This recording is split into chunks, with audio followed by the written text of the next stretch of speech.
Okay, the very long chapter, which was the foundation, is coming to an end. Yep. This is the last topic of that chapter, that is project compliance. I suppose you understand what compliance means, but you see, for every project, whatever the deliverable is, that project is under the governance of the organization, and there are certain compliances required. Some compliances are based on quality, some compliances are based on environment, safety, security, and a couple of others. So it all depends upon in which organization you are and what kind of compliances are imposed on you from the organization side or from the outside world.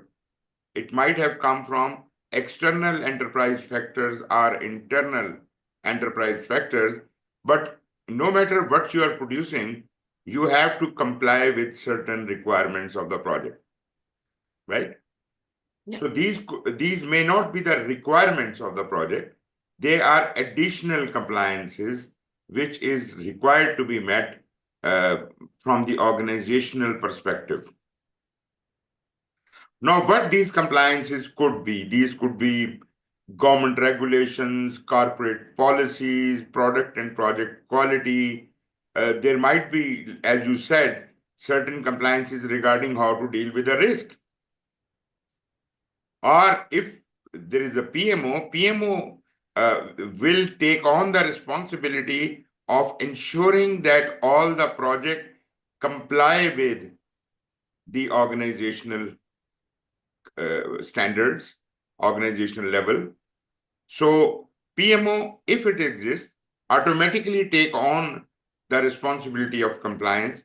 Or maybe if it is more technical job and PMO can't do it, we can even set up a compliance department in the organization who would take on the responsibility specific to compliances. Or if that is not there, then probably there is a compliance officer in the organization, right? But I Like a do lawyer? understand, yeah, if it is not very complicated, PMO can handle it all by themselves. Yes, what you're saying? Like a lawyer? Like a, Lawyer. what is that? We have a corporate lawyer. Okay, okay, okay. Is it like a lawyer? You know what I mean? Yeah, yeah, yeah. Okay. Well, you see, yeah, compliance can relate to a lawyer, Mhm. but compliance is more of a implementation responsibility. Ah, Somebody has to check things. Lawyer is to fight okay. your So cases. The you're lawyer comes a talking little like later. you're talking, for example, when you know, New Zealand had an earthquake Okay, a few years back, right. and we have to demolish one of our building because it's no longer earthquake safe. Okay, okay.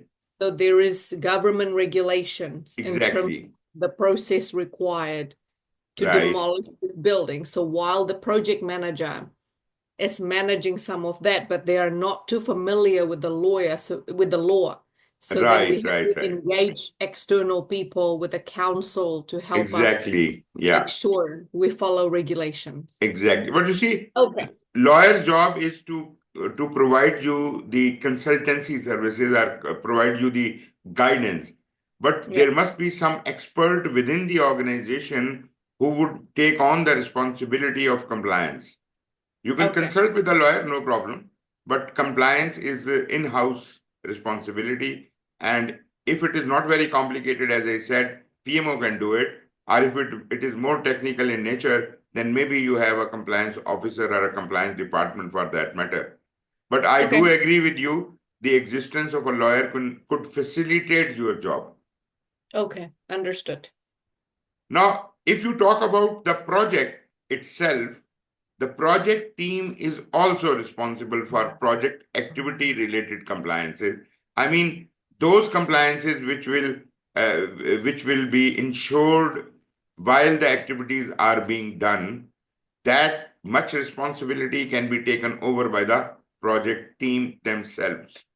Mhm. But naturally, PMO will have a bird's eye view of the whole thing, not only Mhm. this project, but all the projects going on in the organization. So they would be better placed to deal with overall compliance within the organization. Mhm. And as far as the project team is concerned, they may look at the quality of their processes, their deliverables, that is part of their quality assurance and quality control practices. Then, when you are dealing with outsourcing and contractors, subcontractors, then naturally the procurement procedures and how to work with vendors, they must also comply with the organizational policies. So, whatever the possible compliances are, you have to identify them and ensure that all of those things are complied at the Mhm. project level as well as at the organizational level. Mhm. Legal or regulatory constraints might include requirements for specific practices, like you said earthquake, and naturally new regulations might have been introduced. So we have to understand those practices. We have to whatever the standards we are following the ISO standard or whatever, whichever standards you are following in your organization. Maybe for project management, you are following PMBOK guide, so Mhm. then you must have some privacy laws within your organization, handling of sensitive information. There might be certain policies within your organization. And this is not only your organization, these are not only the internal factors, but there might be external regulation. Government requires you to exercise certain level of privacy or handle sensitive information in a way. Maybe the things you are dealing with are kind of national secret. So government implies that you do not share it with with unconcerned people. Mhm. As far as quality is concerned, as I have already told you, it is about assurance and control, the quality of the process and quality of the product. So tailor it according to the need of your project, because project to project it would be slightly different. But anyways, the overall thing is that we have to assure that whatever we do is the processes are of good quality, as well as the product which comes out of it should be of good quality. So that is very much built into our project management plan. We have a quality management plan which tells us how to assure and how to control. So these compliance requirements should be very well understood. Then how do you categorize these compliances? You may like to divide them into certain categories. Maybe or the environmental risk could come under an environmental category, and health and safety risks are maybe coming into another category. Ethical and non-corrupt practices, naturally, that is something which could be also imposed by the government regulation or something like that. Social responsibility is mostly internal to the organization, but it can also be at the national level or something like that. Quality, we have already talked about. Process risks, how to deal with them. So Mhm. we have to be careful about dealing all of these. First of all, categorize the compliances in various categories and then ensure that whichever category is most suited to you, most important to you, you must comply with that first and then the others. Mhm. Categories may vary from industry to industry, from project to project. So you will have to do your homework every time you are setting up a project. You will decide what compliances apply to this project, Yeah. right? But generally, we do have a guidance and we do understand what different compliances are applicable. Mhm. Okay, now this is an interesting subject. Although we will study the risk management separately, but compliances are really very important to us, and there will always be a risk that a certain compliance may not be able to be met. What if we are unable to fulfill certain compliance requirements? This could be our risk. So, although we are going to be identifying risks separately for anything and everything, but especially those risks which could impact our compliances, we are a bit more concerned about. Although I do understand that all the risks, whether they are compliance related or otherwise, they are to be listed in our risk register by the project manager. But the risks which relate to the compliances must be specially marked and must be treated specially. In some organization, what they do is they create a separate register for compliance related risks and they give it special attention. They give it higher priority because compliances are actually more important than anything else. So compliance related risks must be treated with a little extra effort. What legal or regulatory requirements impact the organization? Workplace safety, data protection, this whatever compliance applies to you, you will identify them, you will categorize them, and then you will also look at what is the quality policy of your organization and are the teams and stakeholders aware about all the compliance matters. This is also very important that all your stakeholders and all your team members must be very well conversant with what is really important as far as the compliance is concerned. So they must be wide open on that. They must investigate on that and they must record all those things which could threaten the compliance.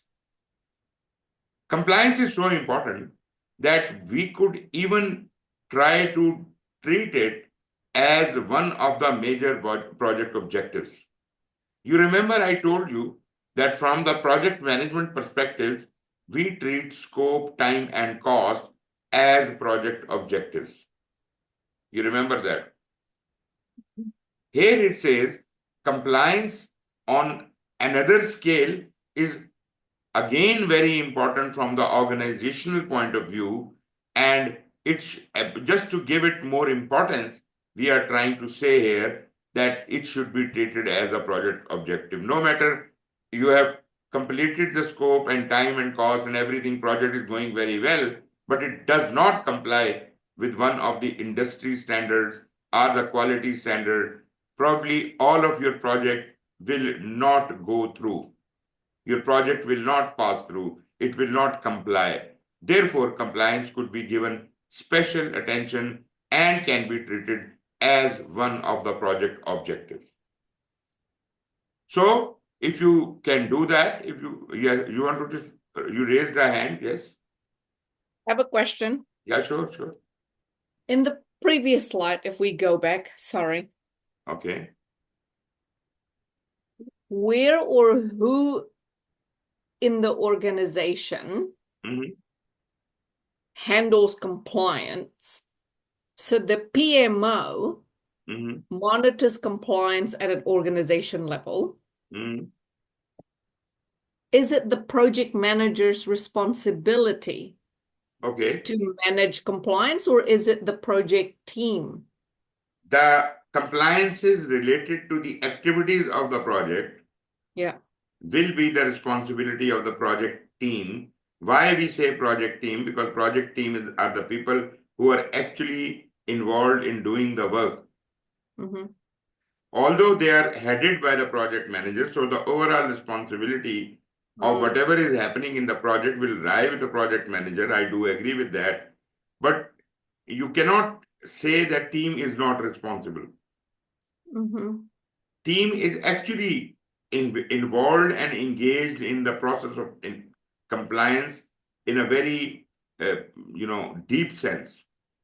Right? That is as far as the compliance at the activity level is concerned. But there are other compliances which are happening at the organizational level. So those compliances will still be the PMO's responsibility or the compliance department's responsibility. But you see, overall, all the compliances will be looked at, will be audited and checked by the PMO.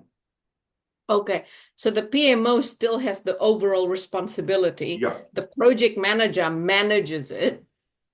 Exactly, You exactly. know, like kind of notifying it. But sometimes if it's like a building compliance, the project manager might not have that experience, you know, so they can Uh, monitor it, but they can't really action it.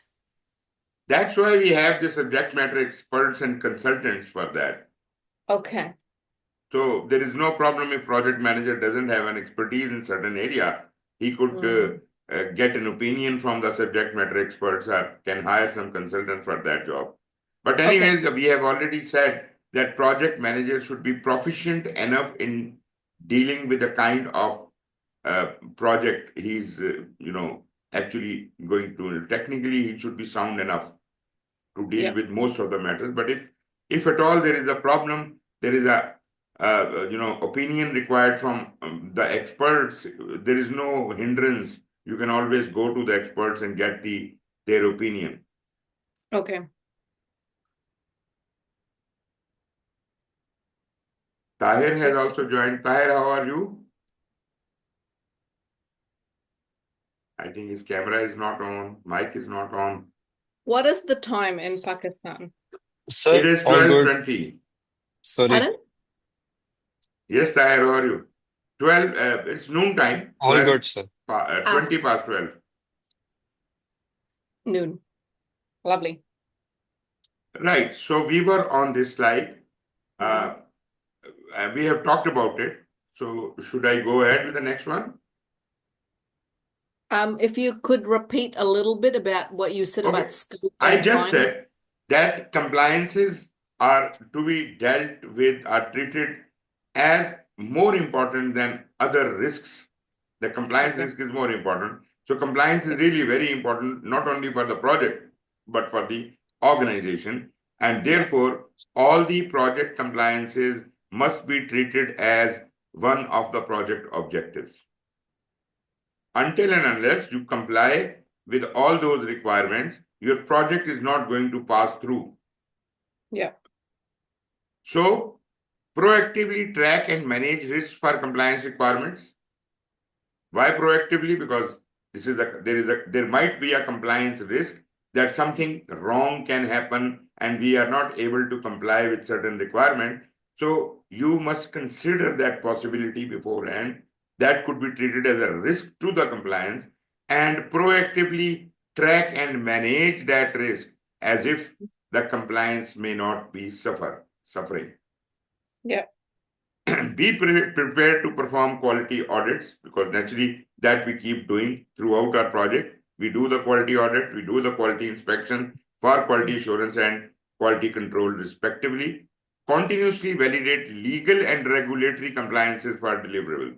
If there are any legal or regulatory requirements for compliance, they must be considered within the project, Mhm. right? Again, I would say PMO will let the project know which are the compliances which are to be accomplished by the project team, right? Mhm. So they would know which compliances they have to focus on. Check compliance before the end of the project. Naturally, we can't hand over the project. The handing over of the project will not be complete until all compliance requirements are complete and what we call it transition. The project has been transitioned to the taking over body or the Yeah. customer. So we should not have any transferring issues. We don't want to leave behind problems for the one who is taking over the project. So there should not be any issues. It should be a smooth transition. And if compliances are completed, then the other party can comfortably move ahead with using that product. Yeah. If there is a risk, we have created a dedicated compliance register, which I have already mentioned to you that the risks to the compliance are recorded in a separate register sometimes. It is not mandatory, but it is good practice that you should have a separate compliance register that could list down all the possible risks which could make your compliance suffer. So such risks, just like a risk register, you can identify those risks. You can assign somebody responsible owner to each one of those risks. Every risk to compliance must have an associated risk owner. That person would be held responsible if that thing doesn't comply. You must also assess the impact of a realized risk. What if this risk does realize and the damage occur? What is going to be the overall impact of that disaster? And what are your risk responses? I am talking not from the risk perspective, I'm talking specifically from the compliance perspective, that all the risks to the compliance we are dealing with. Although when we study risk management, it is almost the same practice. For all other kinds of risk, we also identify risk, we analyze risk, we assign the responsible risk owners, we calculate the impact of the risk, we develop the risk response. This is a normal process for risk management. But here we are not doing the normal process, we are doing a special process for those risks which are to the compliance of the project. In larger organizations or those in highly regulated industries, typically have a compliance department or officer. That's exactly what I said. Although PMO can do this job, but if it is highly technical, maybe they need to have a separate department in addition to PMO who would take on the responsibility of all compliance related matters. It could be a department, it could be a proficient officer who can deal with compliances and things like that, kind of a specialist, right? But that is not compulsory. Only in larger organizations where things are very regulated, so probably we may need to have that. Maybe your PMO is armed with all those expertise. You have that kind of specialization, so there is no problem. As I said before, PMO could also act as a compliance office. Yeah. So most of the companies usually practice the compliance department. Yeah, that is exactly what I mentioned, that some organizations do have this compliance department. Yeah, because so many NOCs and Exactly. other related compliance they have to Because do. if there are so many regulations, then PMO would be committed to only dealing with the compliances, right? Exactly, So sir. in that Exactly. case, compliance department should be separate, and PMO can rest in peace, and they could look at it in a holistic view. Exactly. They are always busy. Which company, what industry that have a lot of Well, especially in construction. Construction, oil and gas, they have a lot of compliance. For example, in Saudi Arabia and in Middle East, they have got oil and gas industry, and oil and gas is a very dangerous industry. There are always accidents going on. You are digging the earth and you are getting the gas out of it or oil out of it. There is a hazard of fire. There is a hazard of the earth sinking in and people dying by burying themselves. So for that, they have got a lot of safety and security and environmental requirements which have been to be complied. And for that, they need maybe very specialist people. Okay. Right? I don't know, in your industry, you may require that kind of expertise or not. But if not, then PMO can easily handle it, right? But as Tahir said, that in most of the industries which are highly technical, which are dealing with the larger projects or mega projects, they probably have to have a separate compliance setup. Yeah. Okay. These are some of the best practices from the compliance point of view. First of all, documentation is really very important. Keep all your compliance needs and risks updated all the time. You should be up to date. What is the current status of the compliance and of the risks to the compliance? Always updated. Secondly, you should have done your risk planning very carefully. Prioritize the compliance in risk planning when you're doing the risk planning, give special attention to compliances, prioritize them higher than others, and deal with them with a lot of caution. Good planning. Then there must be a compliance council. I'm not talking about a department. I'm talking about a senior executive body who is overall responsible for all the compliances within the organization. And they could have many experts sitting down there, like the quality expert, the audit expert, the legal expert, the technical expert, all whatever. I am not saying that this compliance council is at the PMO level. It could be at a higher level than PMO. The top level management could have these experts sitting to review what PMO is doing. You understand my point? Then compliance audits. This must be a formal process, right? You must know that how are we going to ensure that everything is going according to the compliance standards, according to the regulations. So there must be written down procedures which must be followed by everyone who is going through there. A lot of documentation is involved, right? You have to maybe you have to have certain permissions from the government for doing certain things, right? So naturally, those audits should ensure that all those procedures are being followed. Last but not the least is the compliance stewardship. Somebody should take responsibility for everything happening as far as the compliance is concerned. That's exactly why I did say there must be a responsible owner of every compliance. So say there are 10 different compliances happening in your organization. So there could be 10 different people who would take on the responsibility of each one of those compliances. So there is a responsibility distribution as far as this is concerned. These are some of the best practices if you really want to do a very good compliance in your organization. Question for you. Which of the following are effective guidelines for measuring project compliance? One answer is correct, right? So options are tracking work completed in a Gantt chart, using quality assurance outputs to confirm deliverable and process compliance and identify the needs for corrective actions. Third option is prioritizing efforts using a Moscow analysis. Last option is reporting progress by conducting a sprint review and demonstration.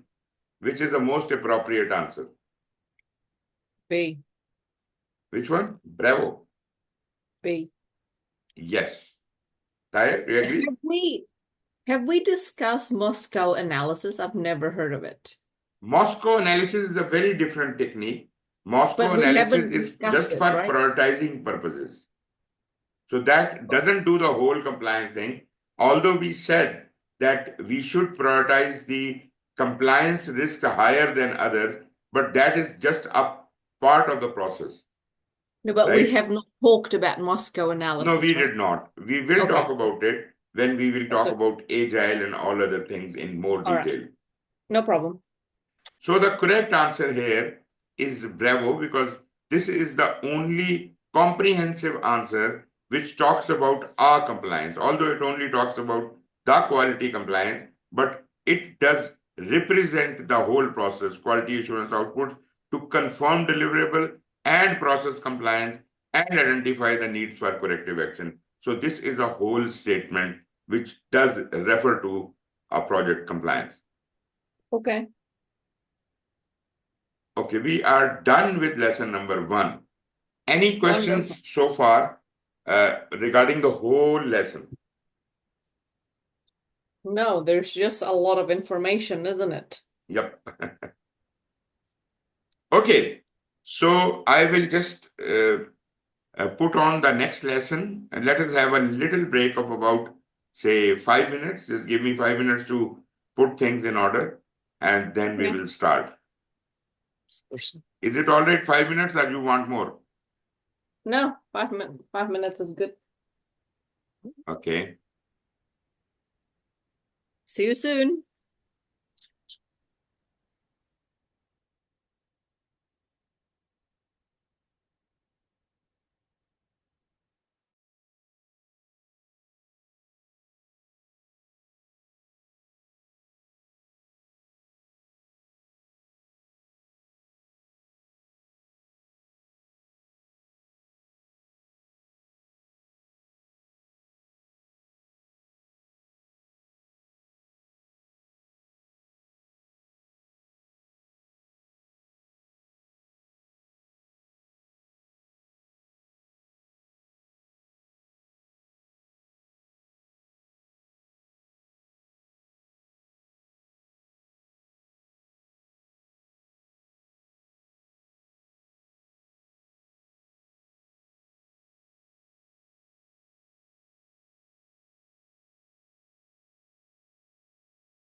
I'm ready if you are.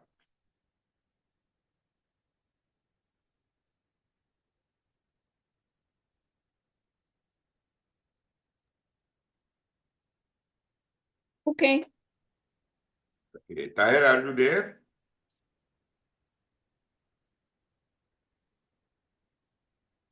Okay.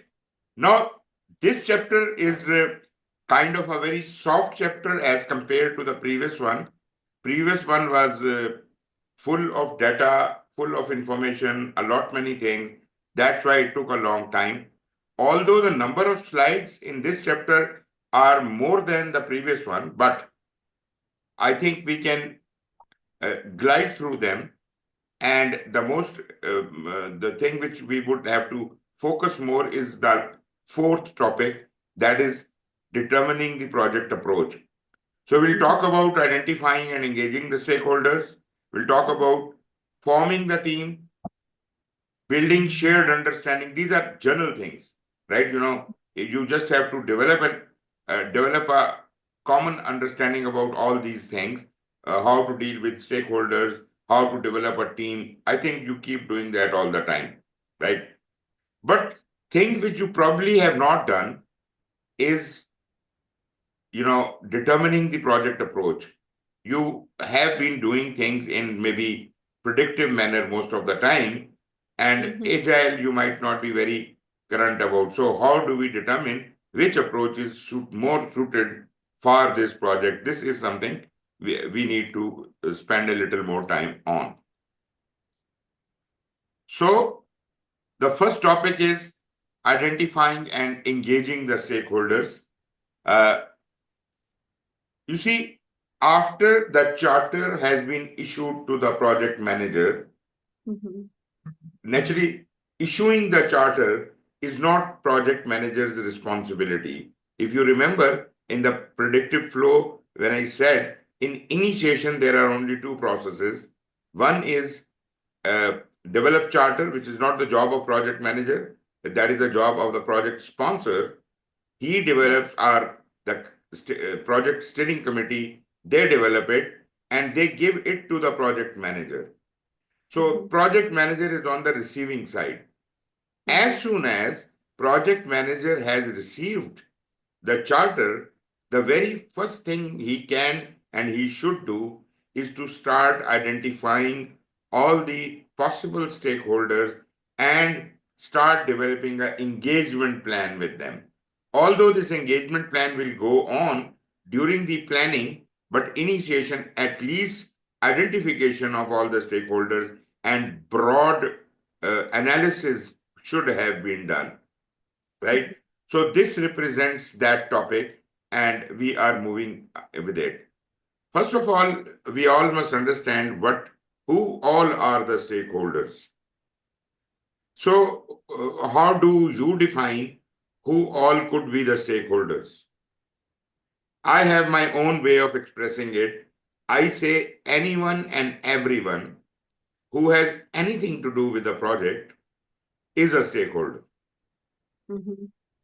It could be the people working on the project team, the project manager, or it could be the bosses, the PMO, the bosses of sitting in the project board or in steering committee or in anywhere in the organization, but they must have concern with the project. If they are not concerned with the project, but they are in the same organization, everybody will not be a stakeholder. Only those who have anything to do with the project. And I'll explain what is meant by anything to do. But you see, these stakeholders could be within the project, they could be within the organization, or they could even be outside of the organization, like your customer is outside the organization. Maybe your business partners are outside, your suppliers and contractors and vendors, the government, the community at large, they all are outside of the project. They are external to the project. I mean, not the project, but even external to the organization. So stakeholders could come in any color and shape, and they could come from anywhere. But the only thing you should understand is they should have some kind of interest in the project. Right? So I would define that anyone who can be affected by or who can affect the consequence of a project. I mean, the people who are the decision makers, they can affect the consequence of the project. Are those people who could be affected by, you are trying to build a dam, but the people living in that area are affected by this construction. Right? So anyone who is affected by or who can affect, they are the stakeholders. And the interesting part is this effect can be positive and can be negative.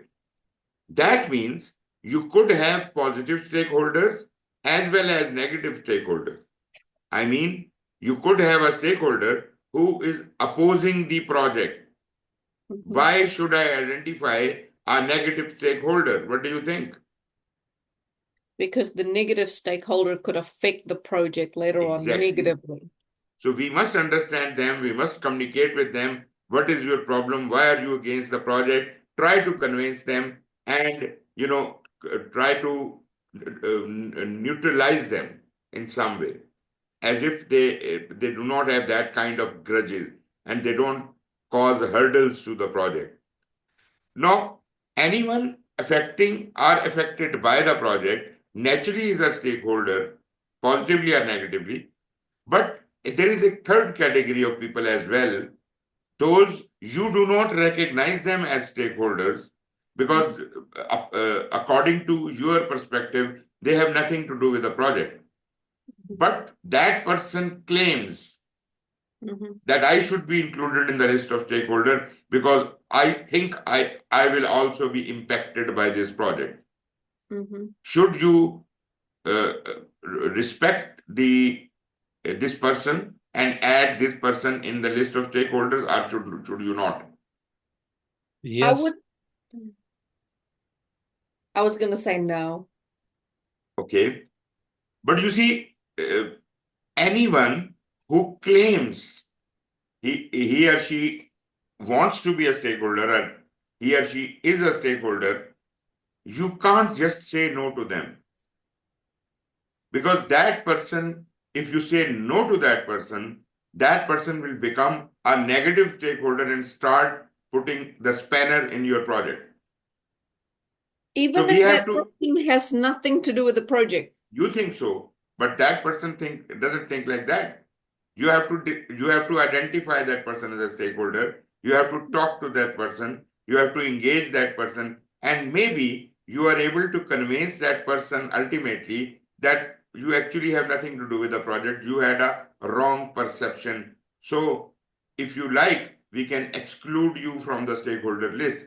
But if somebody shows a desire to be part of the stakeholder, you cannot say no. This is a very important lesson.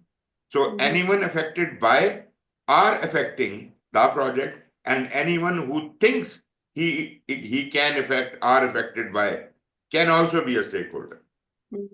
We can say there are two categories. Yes. One they claim and one you recognize them. Yes. Excellent. You see, you could also call them direct stakeholders and indirect stakeholders. Yeah. Direct stakeholders, which are apparently visible, and you can see that this is a positive stakeholder, this is a negative stakeholder, this is an internal stakeholder, this is external stakeholder. But there are people you cannot identify as stakeholder because maybe I am trying to construct a road here in my country, and an expat Pakistani sitting somewhere in Canada, he says I am also a stakeholder because I am also a citizen of your country. Although he doesn't have to use that road, he doesn't have to live in that area. I am not convinced that this person has anything to do with the project, but because he claims so, you have to add him as a stakeholder because you understand how much problems expat Pakistanis can create in a long run. So you just don't ignore anyone. Yeah. Okay. What do we have in stakeholder? Naturally, we have to create a plan for the engagement of all possible stakeholders. But when I do that, when I develop an understanding with each stakeholder, they will have different needs and requirements, which will then be fulfilled. Like one of the stakeholder needs to know on a weekly basis what is happening on the project.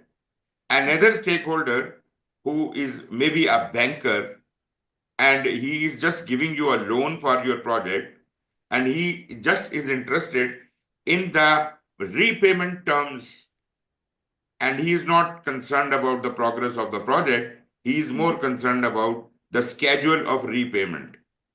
So probably we would be sending him a repayment report on a quarterly basis, right? Understand what is his or her requirement, and accordingly we will develop what communications have to be done with various stakeholders.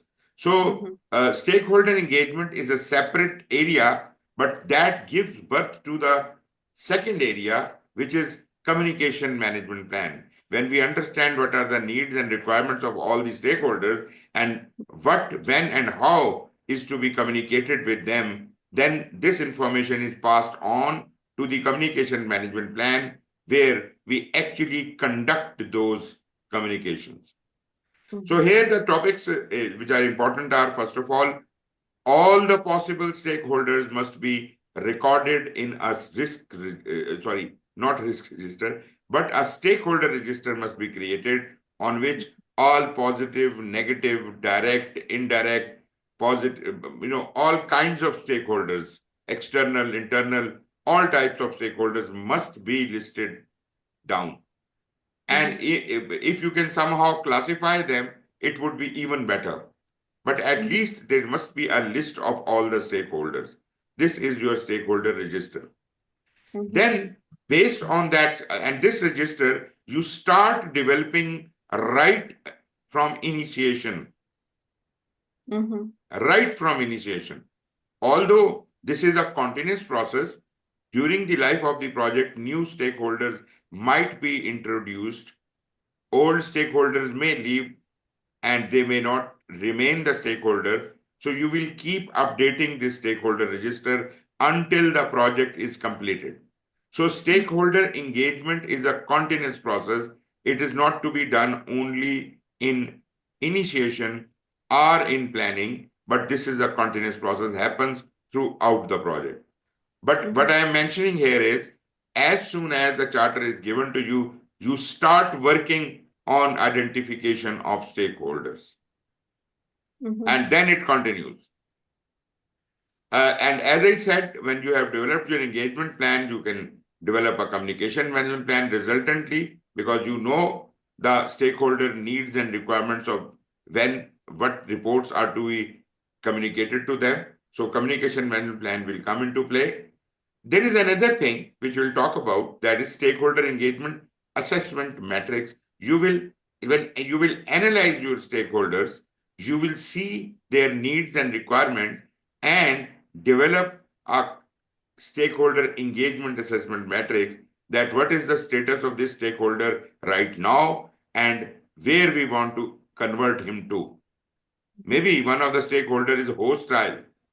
He is against the project. So you have to deal with that stakeholder in such a way that that hostility somehow gets eliminated over time. Right? So this is also part of our stakeholder engagement. That's why we don't call it a stakeholder management plan. We call it stakeholder engagement plan. Because stakeholders could be senior to you, junior to you, they could be from anywhere. So you don't manage them actually. You just engage them. You request them to understand you and try to, come to a common ground of understanding. And then we also have another thing which is called assessment grid, that is further analysis of these stakeholders. I will show you how it works. But these are some of the topics we are going to be talking about. Just for your information, some of the formats which are not exactly formats, they are just the samples for you. They could be very helpful to you. Like, this could be a format for a stakeholder register, although I am fine if only the stakeholder names are written. But if some more information can be provided in the stakeholder about each one of the stakeholders, that could be excellent. For example, here in this register, although this is not a regular format, but it is just a sample, it is saying stakeholder name, then the contact information and email address, then what is the role of this stakeholder on the project. That's very good. That's very helpful. Thank you. That is very helpful. Then what are the project requirements this stakeholder is interested about? Every stakeholder has a different way of looking at the project. What is this guy interested in? Then what are the project concerns for this stakeholder? For example, Mary Pulaski is a sponsor of the project, and she is most concerned about delays, cost overruns, and poor reactions. Yeah. So if you could have written these things down, then it could be really very helpful to you. And the last column is even more interesting. That is showing the impact and influence score which each stakeholder is saying. For example, the circles are impact and the squares are influence. The blank squares and blank circles are less influence and less impact, and dark filled out circles and squares are more influence and more impact, right? So at least we can have some idea. After we have an interview with a stakeholder, we would understand his or her mind, and we can fill out this stakeholder register. But remember, this stakeholder register is a continuously developing document. We can amend it, we can correct it, we can add new stakeholders, we can delete old stakeholders. So this is going to go on until the project exists. Similarly, this could be a stakeholder engagement plan. Now, what is this engagement plan? It says this is the name of the project, this is the description of project, and these are some of the stakeholders identified. Right? Just like in the stakeholder register, we are saying what is the area of interest of this stakeholder. Now, stakeholder could be a person, or this could be an organization, or it could be a group of people, right? This is not in my pack. This is not there. Okay. That is probably because I have added some slides by myself. Oh, okay. It's very good. It helps me. I like examples. Exactly. Okay. So here it says what is the area of interest of this specific stakeholder, like city residents in an urban park renovation. City residents are interested in safety and accessibility. The environmental groups are interested in green space preservation and sustainable design. The Department of Parks and Recreation is more concerned about the maintenance of the park, operations and compliances. Construction contractors are more concerned about the budget and quality assurance. Similarly, in which phase of the project this stakeholder is kind of be more involved and engaged. For example, the city residents want to be more engaged during the planning, execution, and closure, whereas environmental groups want to be more engaged in initiation and planning. Department of Parks want to be more engaged in initiation, planning, and even execution. Construction people are planning, execution, and closure. So I think this is a in-depth analysis which is being put down into this engagement plan. As the result of this engagement plan, we could strategize. So what is your engagement approach for this stakeholder? How do you deal with the city residents? You say our engagement approach could be inclusive. We can request their input and feedback. For environmental groups, it could be consultative. We seek their expertise.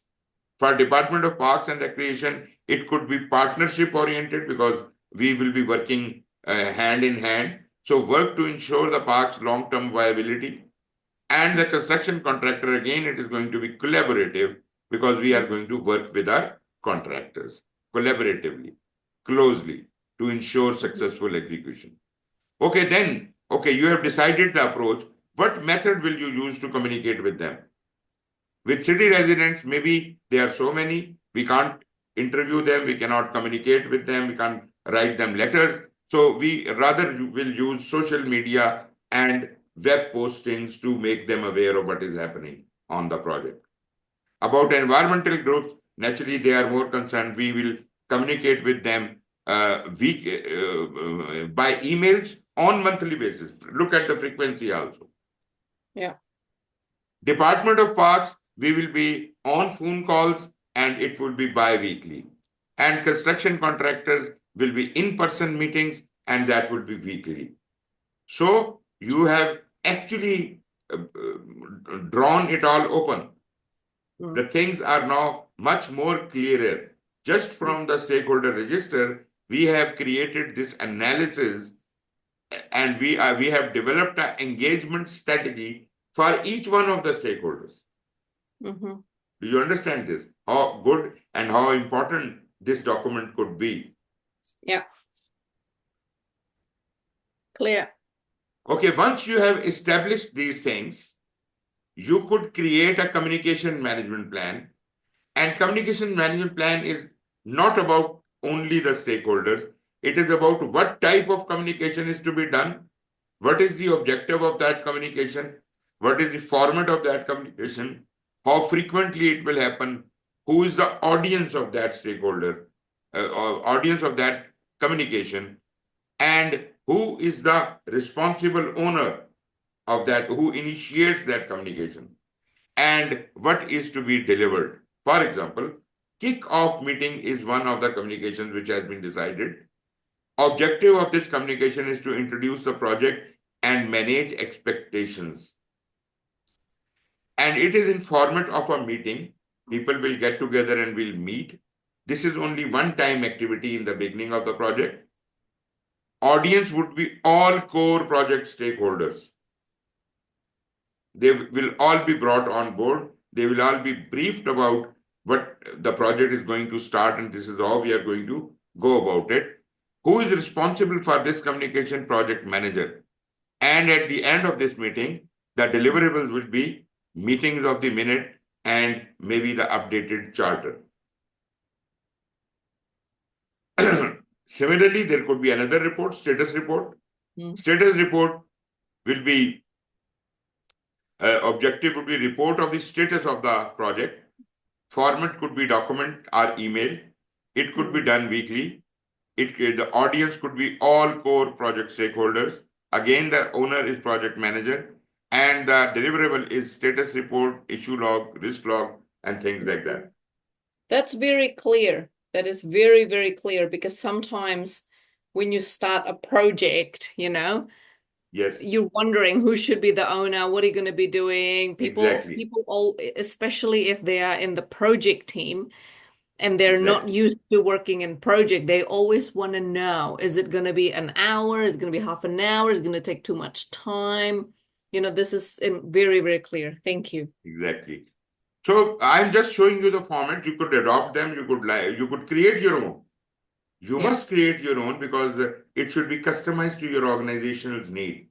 We have just Yeah. copied it from elsewhere. Yeah. Samples we have taken up from various sources. So Yeah. we'll talk more about it. But how does the stakeholder engagement assessment looks like? You put down the names of all the stakeholders in the first column, and then you create 5 columns. And these columns are unaware, resistant, neutral, supportive, and leading. We are trying to look at the status of each stakeholder. What is, when we identified the stakeholder, what was the current status of that stakeholder? We will write C under that in front of the name of that stakeholder. So when this project was started, Mary Pulaski, which we know was a sponsor, was unaware what this project is going to be doing. So what do we need to do with that stakeholder? We need to educate that stakeholder. We need to make them aware and promote them to the level of a supporter. D is the desired level. So this is my strategy to deal with Mary Pulaski. When she joined the project, she was just unaware about things. And ultimately, I want her to be converted into a supporter of the project. Similarly, Libby Kipling was initially resistant to the project. She is a negative stakeholder. She didn't like the idea of the project. But we also need her as a supporter. We have to take measures and actions, give her extra attention. Ultimately, we would like to see her as a supporter. So we have converted this stakeholder from a negative stakeholder to a supporter. Jeff Harris is neutral, and because his role in the project is not that much, so we are okay with that. So you can write D under the neutral, or you cannot write, may not write it. It is one and the same thing. So we are okay with his current status. Michelle O'Keefe is already a supporter of the project. and that is also okay with us. Yeah. Sanjay Patel is current status is not known, but we want him to be leading the project. Mm. Joe Corbett is currently neutral, but I want him to be a supporter.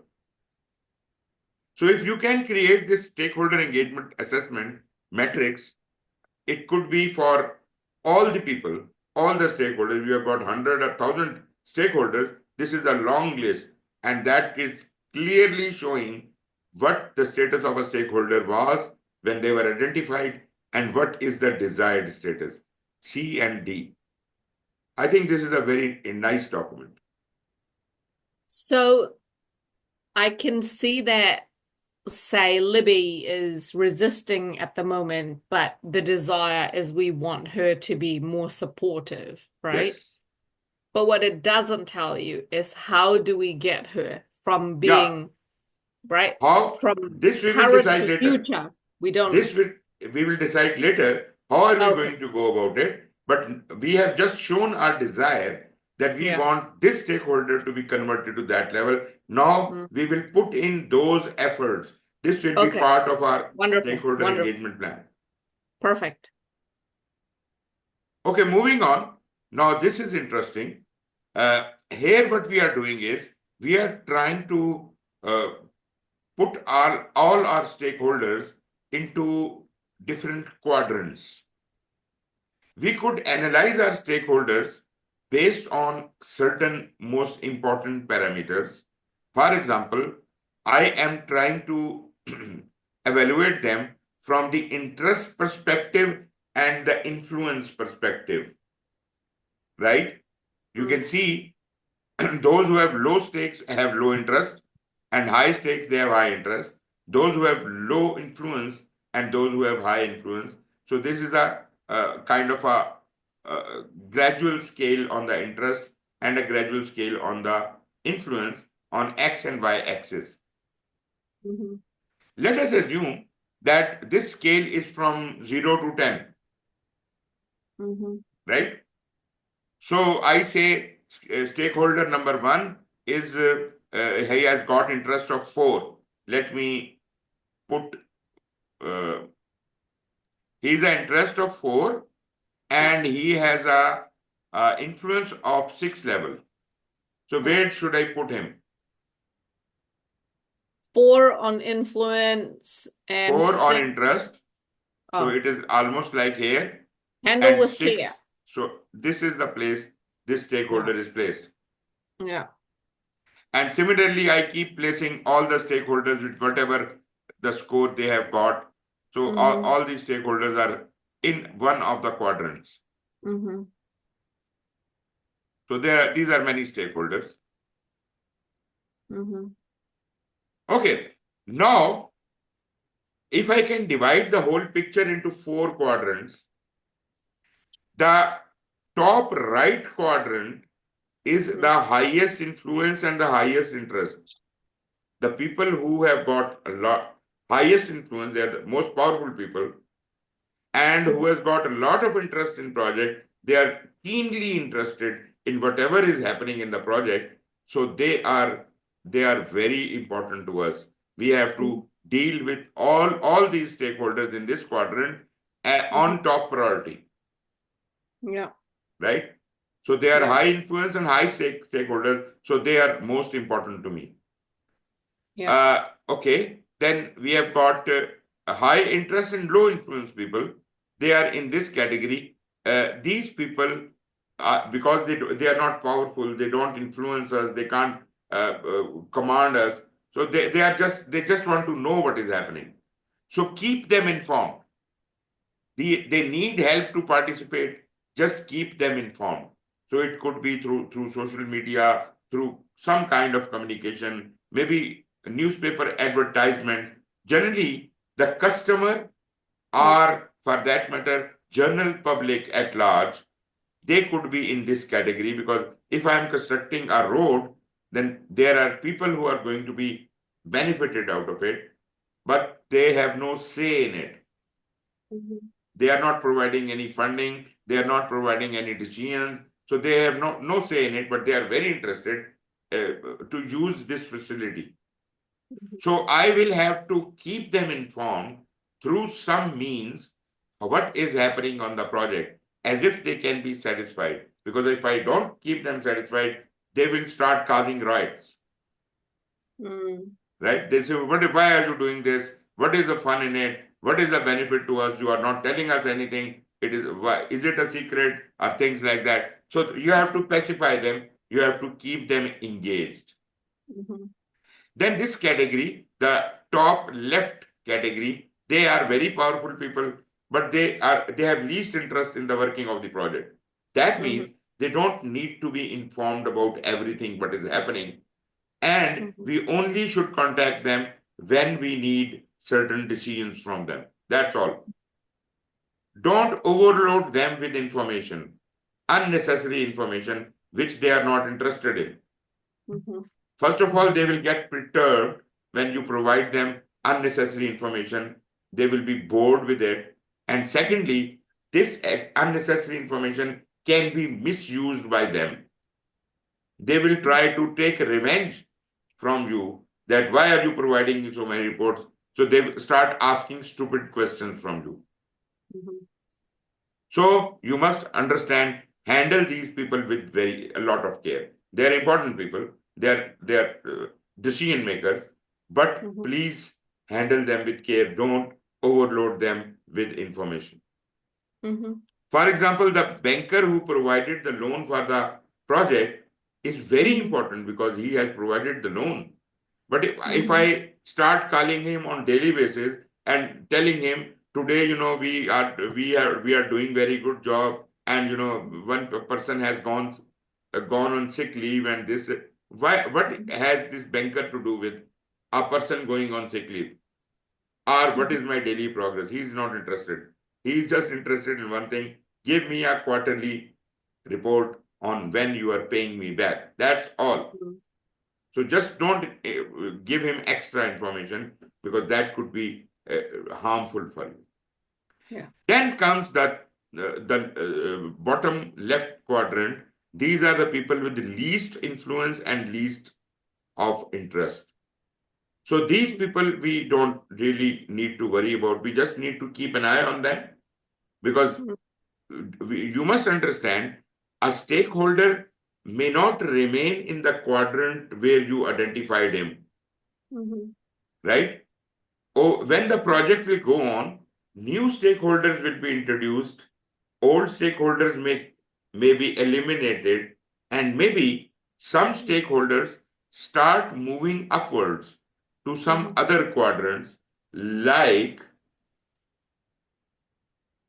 this stakeholder after 1 month may come here, and next month he is here, and the next month he is here, and the next month he is here. So he can change places.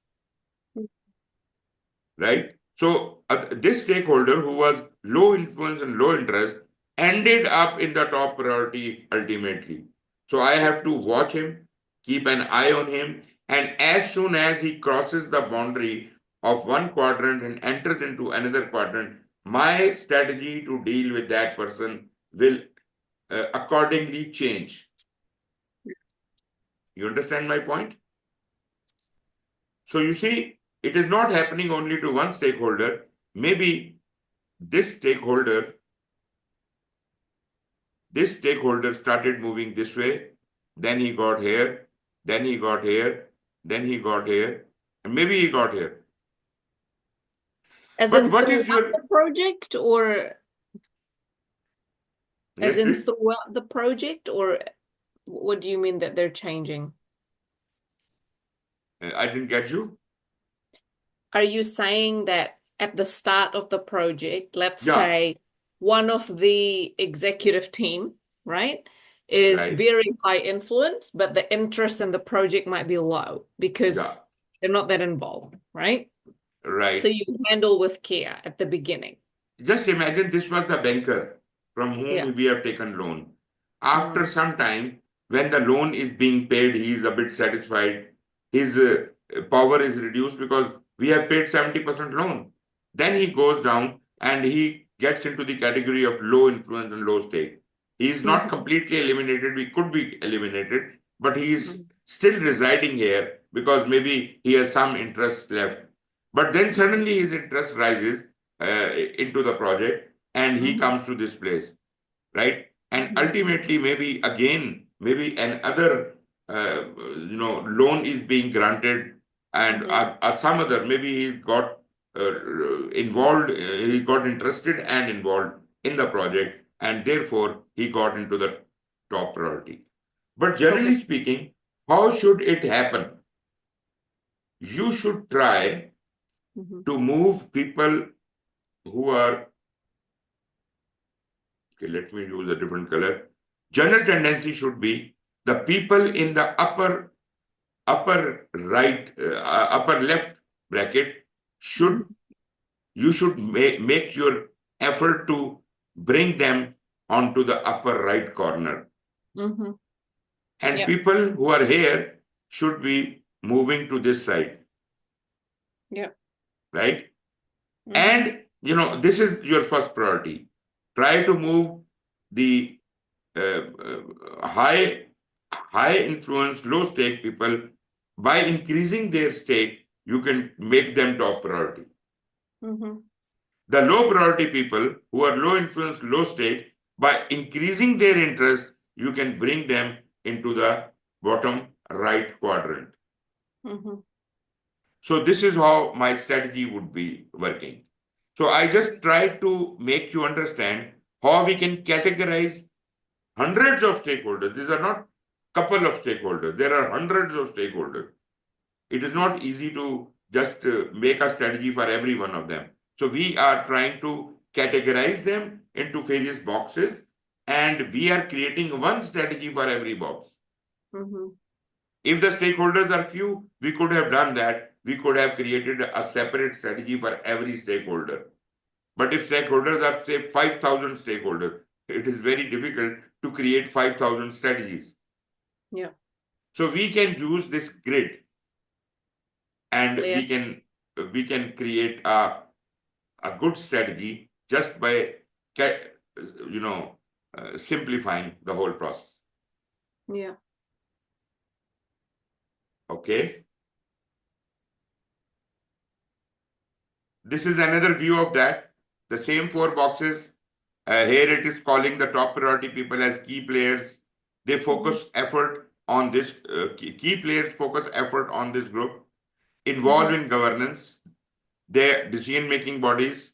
Engage and consult regularly. This is the strategy I have for these people.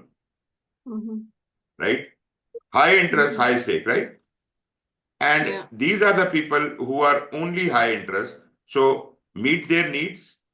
I just meet their needs. I don't give them any extra. You may engage and consult on interest areas only. Try to increase their level of interest as if you can move them into key players.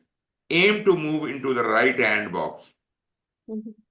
As far as these people are concerned, they are least important.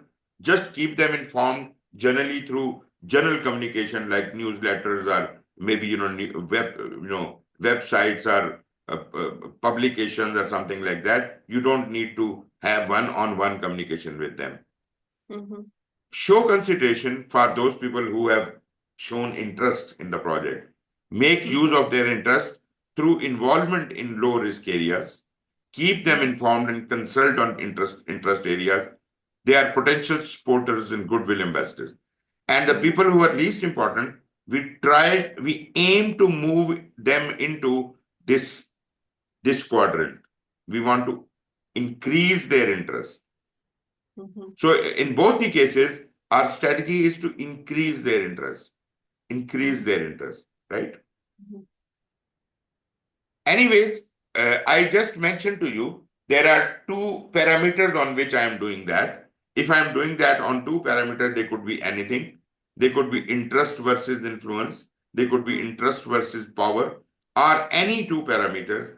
The analysis is simple. But things become complicated when there are more than 2 parameters. How would you analyze if you have to look at 3 different parameters? What is your response to that? two we could create on a two-dimensional graph. It is easy to Yeah. do. Mm, If there are three parameters, where will we go? I don't know. You would think it would be a 3D thing, but I don't know what that could look like. Exactly. That is the right answer. We have to create a 3D thing. It would be like a cube, right? It What would does be that look a like? little I bit can't even. difficult to handle. Oh, I see what you mean. Okay. It's like a cube. Yeah. So, yeah. I'll talk about the cube later, but Yeah. let us, I just gave you an idea. If there are more than two parameters, we have, if there are three parameters, a cube can Yeah. only work in three parameters. What Yeah. about 4 dimensions, 5 dimensions, 6 dimensions? That is unmanageable. That is unmanageable, Yeah. right? We can handle up to 3 dimensions, and third dimension is very difficult to handle. Yeah. Generally, try to do it in 2 dimensions. And you see here it shows that you could have these parameters could be interest, could be involvement, could be interdependencies, could be influence, could be potential impact on the project success, or couple more. But try to select the most important two parameters Yeah. and analyze based on that. If it is not possible that they can be analyzed on two parameters only, third parameter is equally important, then we have to resort to the third dimension. Mm-hmm. But I would normally say that try to avoid the third dimension because it is a little confusing. Normal person cannot imagine things in third dimension Mm-hmm. easily, Mm-hmm. right? That's why I'm saying it is a little bit difficult to understand. So when you identify the stakeholder, you must check your business case, and that will guide you because your business case is also providing you kind of a hint on who could be your stakeholders. Mm-hmm. And your benefit management plan, these are two business documents you already have. Mm-hmm. So they will guide you greatly on how the stakeholders could be selected. Mm-hmm. Later, check the issues and impediment log, change log, or requirement documents. That will also point when the project is ongoing, you are creating the issues are coming to you, impediments are coming. Based on that, you would say, okay, I realize this person should also be considered as a stakeholder. So you may like to introduce a new stakeholder, add a new stakeholder to the stakeholder list. When the changes happen, when the requirement documents are being created. So these are the places where you explore further deeper into the thing, and you will be able to identify more stakeholders. They will be added to the stakeholder list. Mm-hmm. How do you assess them? Naturally, there are various ways to assess your stakeholders. First of all, you have to gather data from them. How do you gather data from them? If there are only a few stakeholders, I will go and talk to them. I'll interview them in detail. That is called a qualitative data gathering technique. Qualitative. Qualitative, why? Because if I am in an interview with you, we can talk, right? I can put up a question and you can answer me. And looking at the quality of your response, I will frame a new question. So I am not doing maths, I am doing discussion. So it is the quality of discussion which leads us to better results, better understanding. So this is a qualitative way of doing it. I have done that many times. I had been a consultant and I had been, helping organizations with resolving their problems in their organization. So the first thing is we select the top executives whom we should interview. A good organization, the top executives should know everything. But there are some organizations that are not good enough and their bosses don't know what is happening under them. So whenever you ask a question, they say, I don't know, but my subordinate knows it. So in that case, if that person is not knowledgeable enough, so I would like to call a meeting with the focus group, all the experts in that department, I should call them, maybe 4 or 5 people, and hold a meeting with them.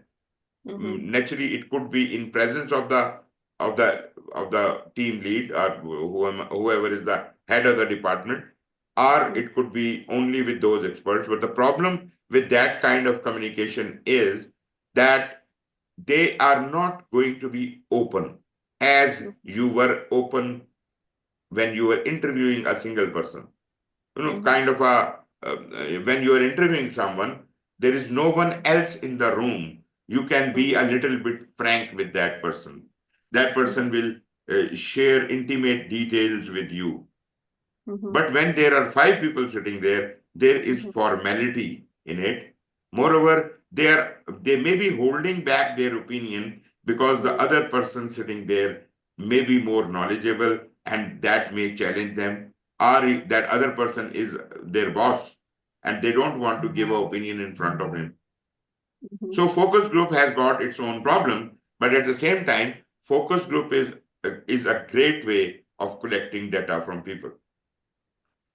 If I have had experience where I ran a focus group and got one answer, but then the person called me back, and in one-on-one, they're a bit more open, because they didn't want to say what they wanted to say in a public forum. Exactly. So that is exactly my point. that's the tricky part. So in one-on-one, you hear more, You have to be really very flexible. That's why I say project manager's job is to communicate, communicate, and communicate all the time. Right? So you are intelligent to understand with whom to communicate. Maybe you identify a person in focus group and then you get into one-on-one communication with that person and try to understand things better. Right? When you're dealing with a junior project manager, Yes. they've just early in their career, when they're managing project, they wouldn't have these people skills, of to be course, able to engage focus group, like communication is not as great. This is Exactly. something that you can develop, right? Yes. As you have more experience, because I'm having this issue with my staff, when they're new and you can't teach them about people. You know what I mean? It's very hard. They can see you do it, but when they have to do it themselves, it's tricky. Yes, of course. Okay, we'll talk more about data gathering when we talk about requirements gathering and all that. But you see, there are many techniques. We can do facilitated workshops where hundreds of people are sitting right in front of us and we are discussing with them, we are presenting to them what we understand of the project and we seek their opinion. Yeah.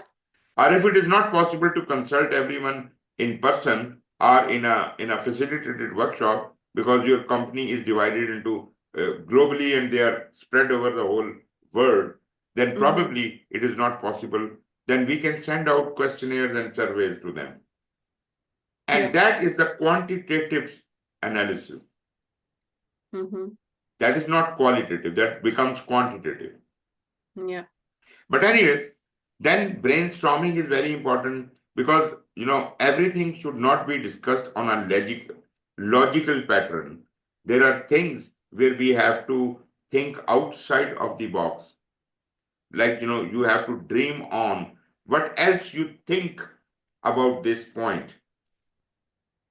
So initially the person is talking from logic. But then when the logic finishes, we can extend the discussion to out of the box thinking or creative thinking. That is called brainstorming. I have seen that people, when I ask them that have you ever brainstormed, they say yes, we brainstorm daily. And where do you brainstorm? They say in meetings. All meetings are not brainstorming.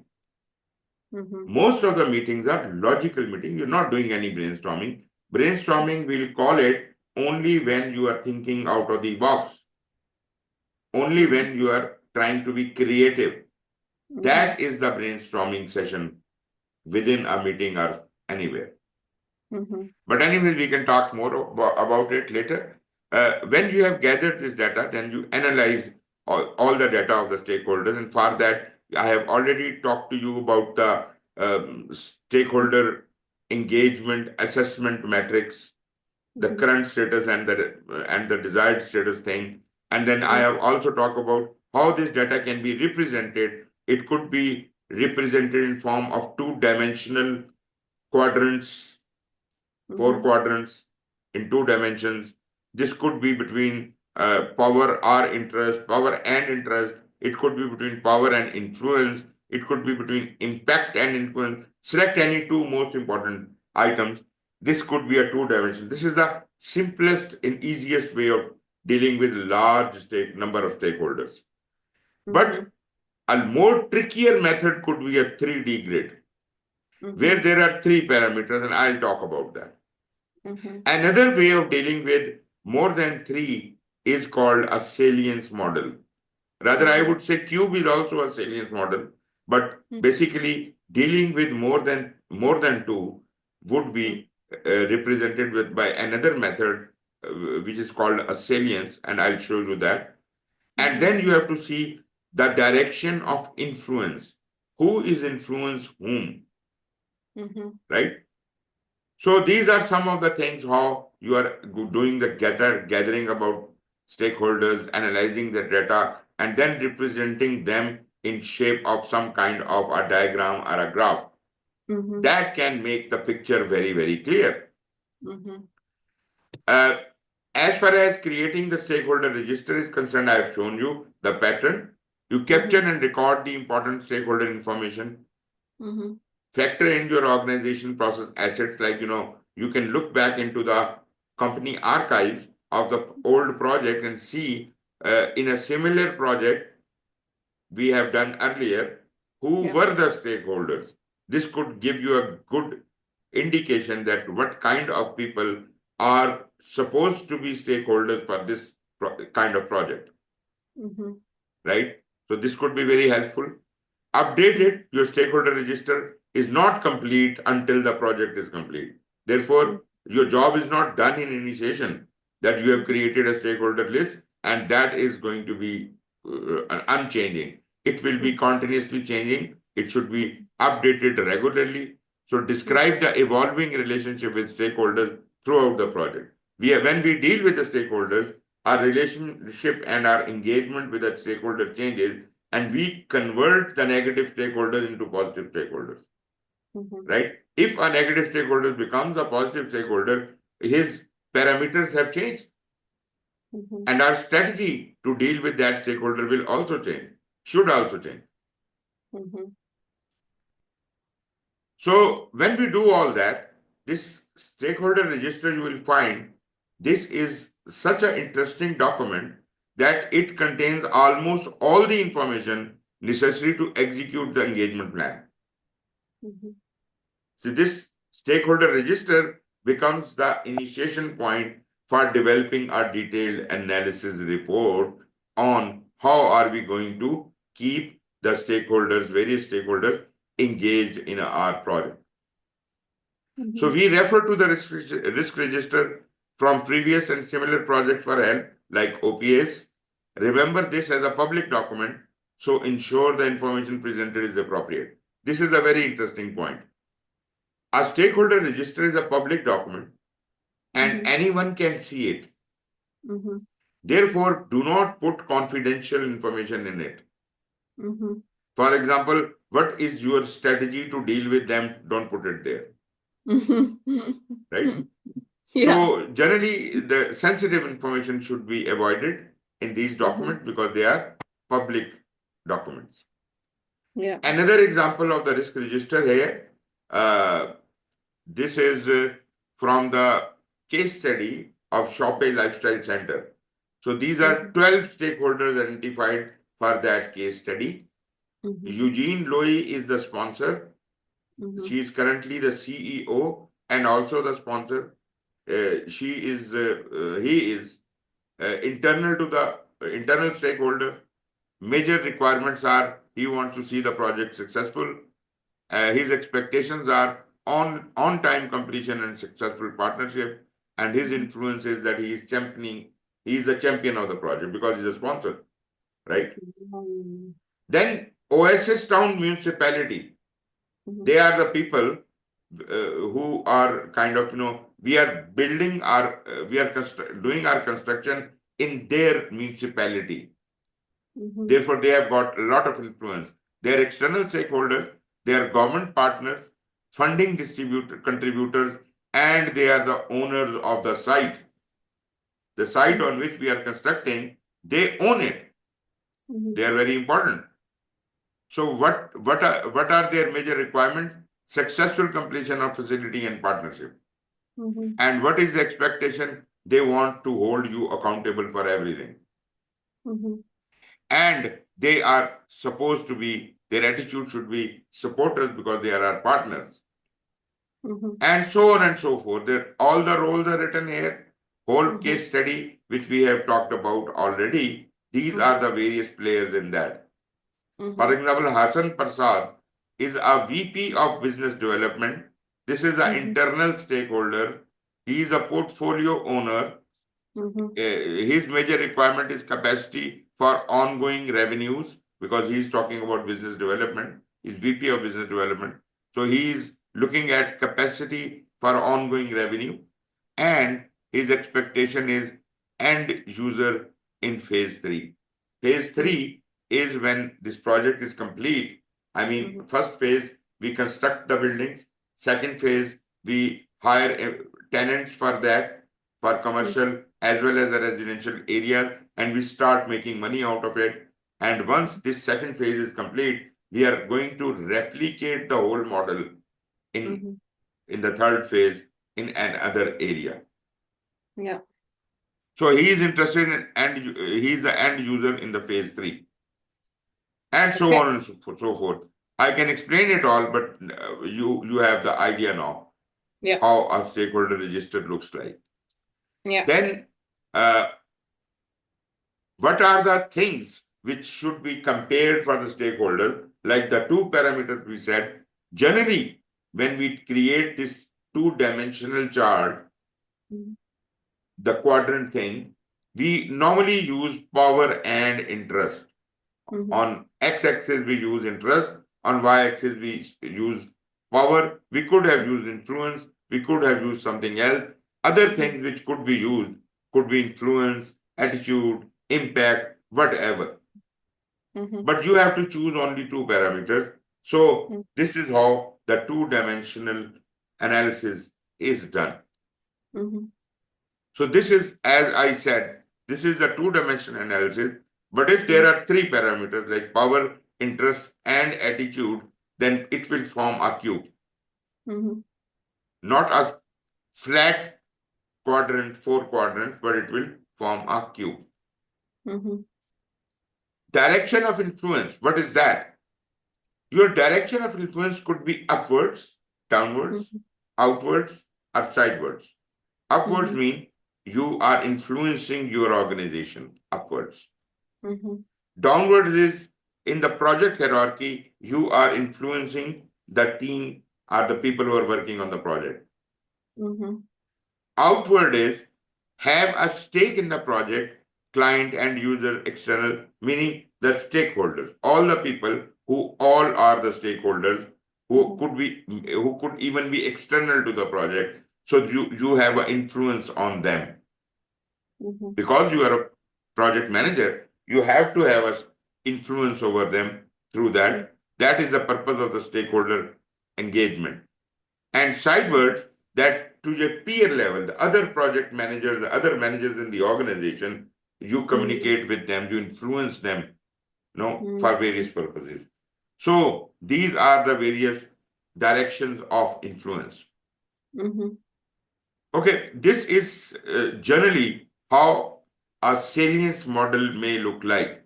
If we have got 3 parameters like urgency, power, and legitimacy, and we have to analyze all of them, the simplest way of doing it is considering each as a circle, and they are all intersecting circles. Now, the interesting part is Unlike the two dimension where we had only 4 quadrants, here we have got 9 options. Let us look at it. This portion of the circle, urgency circle, which is not intersecting with anyone, neither with legitimacy nor with power. I'm talking about this portion only, light blue color. That means urgency is high here in this area, but legitimacy is low and power is low in this area. Because it is not intersecting with anyone. I don't understand. Okay. What do you mean by low? Like, you have three parameters. yes. You created those 3 parameters as 3 circles, which are intersecting each other like this, right? Now, how many areas are there in this diagram? One area is this light blue area. One area is this pinkish area, and one area is this purple area. Then you look at the intersection. The urgency and legitimacy is intersecting in this area only.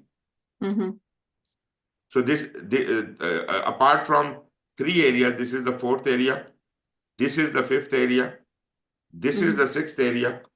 This is the 7th area. Right? 1, 2, 3, 4, 5, 6, 7, and 8, not 10, 9. And outside of all these circles, the white area, the base, that is the 9th area. So rather than having 4 classifications for our stakeholders, we have 8 classifications. So in a cube, how could we could show these 8 classifications? I will represent that to you right now. But you do understand that I have actually described 3 dimensions. And okay, let's talk about only this light blue area. That means here the urgency is high, but legitimacy and power is not high. Here in legitimacy, light pink circle area, this area, which is not intersecting with anything, legitimacy is high, urgency and power is not high. In this area, which is light, which is purple area, which is not intersecting with anyone, here the power is high, urgency and legitimacy is not high. What about this area? They are intersecting. So power is high and legitimacy is high, but urgency is not high. What about this area? Urgency and legitimacy are high, power is not high. About this area, urgency and power are high, but legitimacy is not high. What about this area? Everything is high. And what about white area? Nothing is high. Got it? So these are the 8 categories. So let us talk about the salience model in form of a 3-dimensional cube. How will it look like? It will look something like this. It will look, you see, how many are there? 1, 2, 3, 4, 5, 6, 7, 8. Got it? Oh my gosh, I hope nobody ever have to use this. This cube This is thing. a bit difficult, but you see, this is very, you're useful. only mapping out stakeholder. You know what I mean? Yeah. Surely you can use your gut feel. Okay. Yeah. So this diagram is between power, urgency, and legitimacy. Yeah. It could be represented like this, as a normal salience diagram. In a salience diagram, as I said, where the power is high, only the power is high, we call these stakeholders as dormant stakeholders. They are very powerful, but they don't have any legitimacy, they don't have any urgency, so they are dormant. Then this stakeholder who is only has all the legitimacy but no power and no urgency, this is called a discretionary stakeholder. He does have the legal law on his side, but he doesn't exercise any power or urgency. So he will use that at discretion when somebody asks for it. It is just like a judge sitting in a court. If someone comes to him, he decides. If someone doesn't come to him, he doesn't decide. He doesn't have any power for making decisions which are not coming to him. Then urgency, when it is high, only the urgency is high. These people are very demanding. They don't have power, they don't have legitimacy, but they always want something very urgently. This category of stakeholders are always in urgency.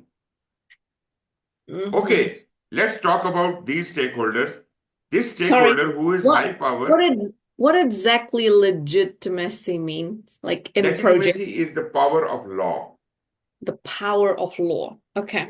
You have got authority. You can give a legal opinion or legal decision about it.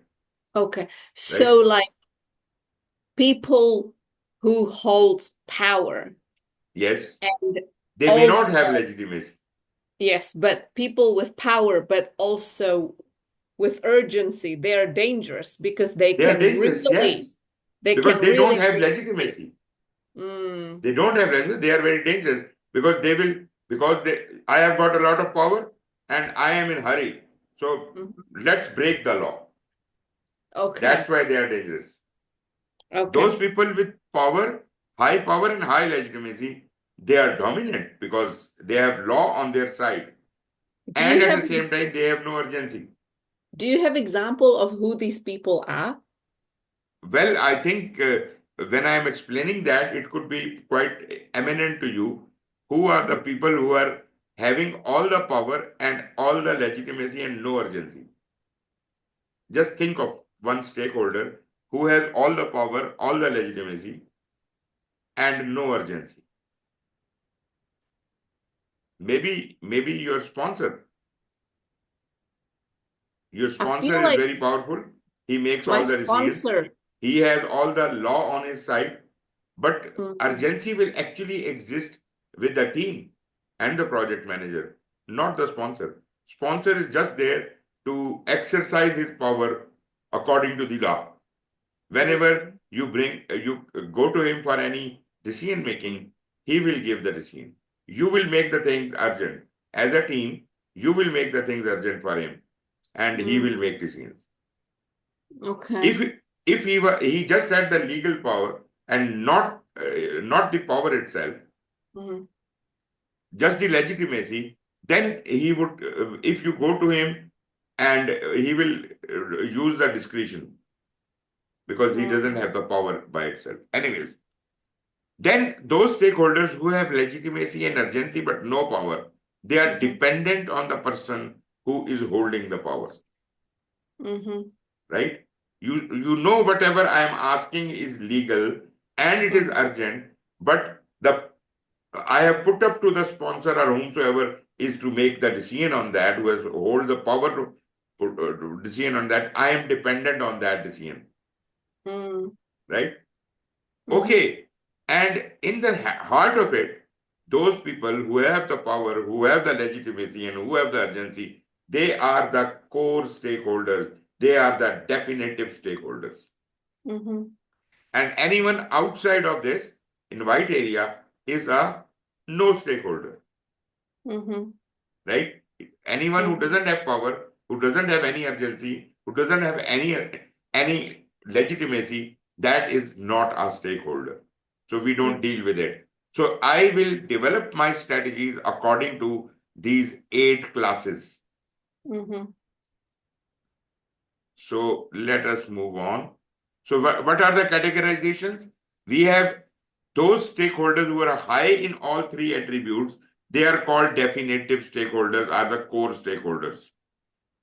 Then we are those stakeholders who are having 2 out of 3 attributes high Mm-hmm.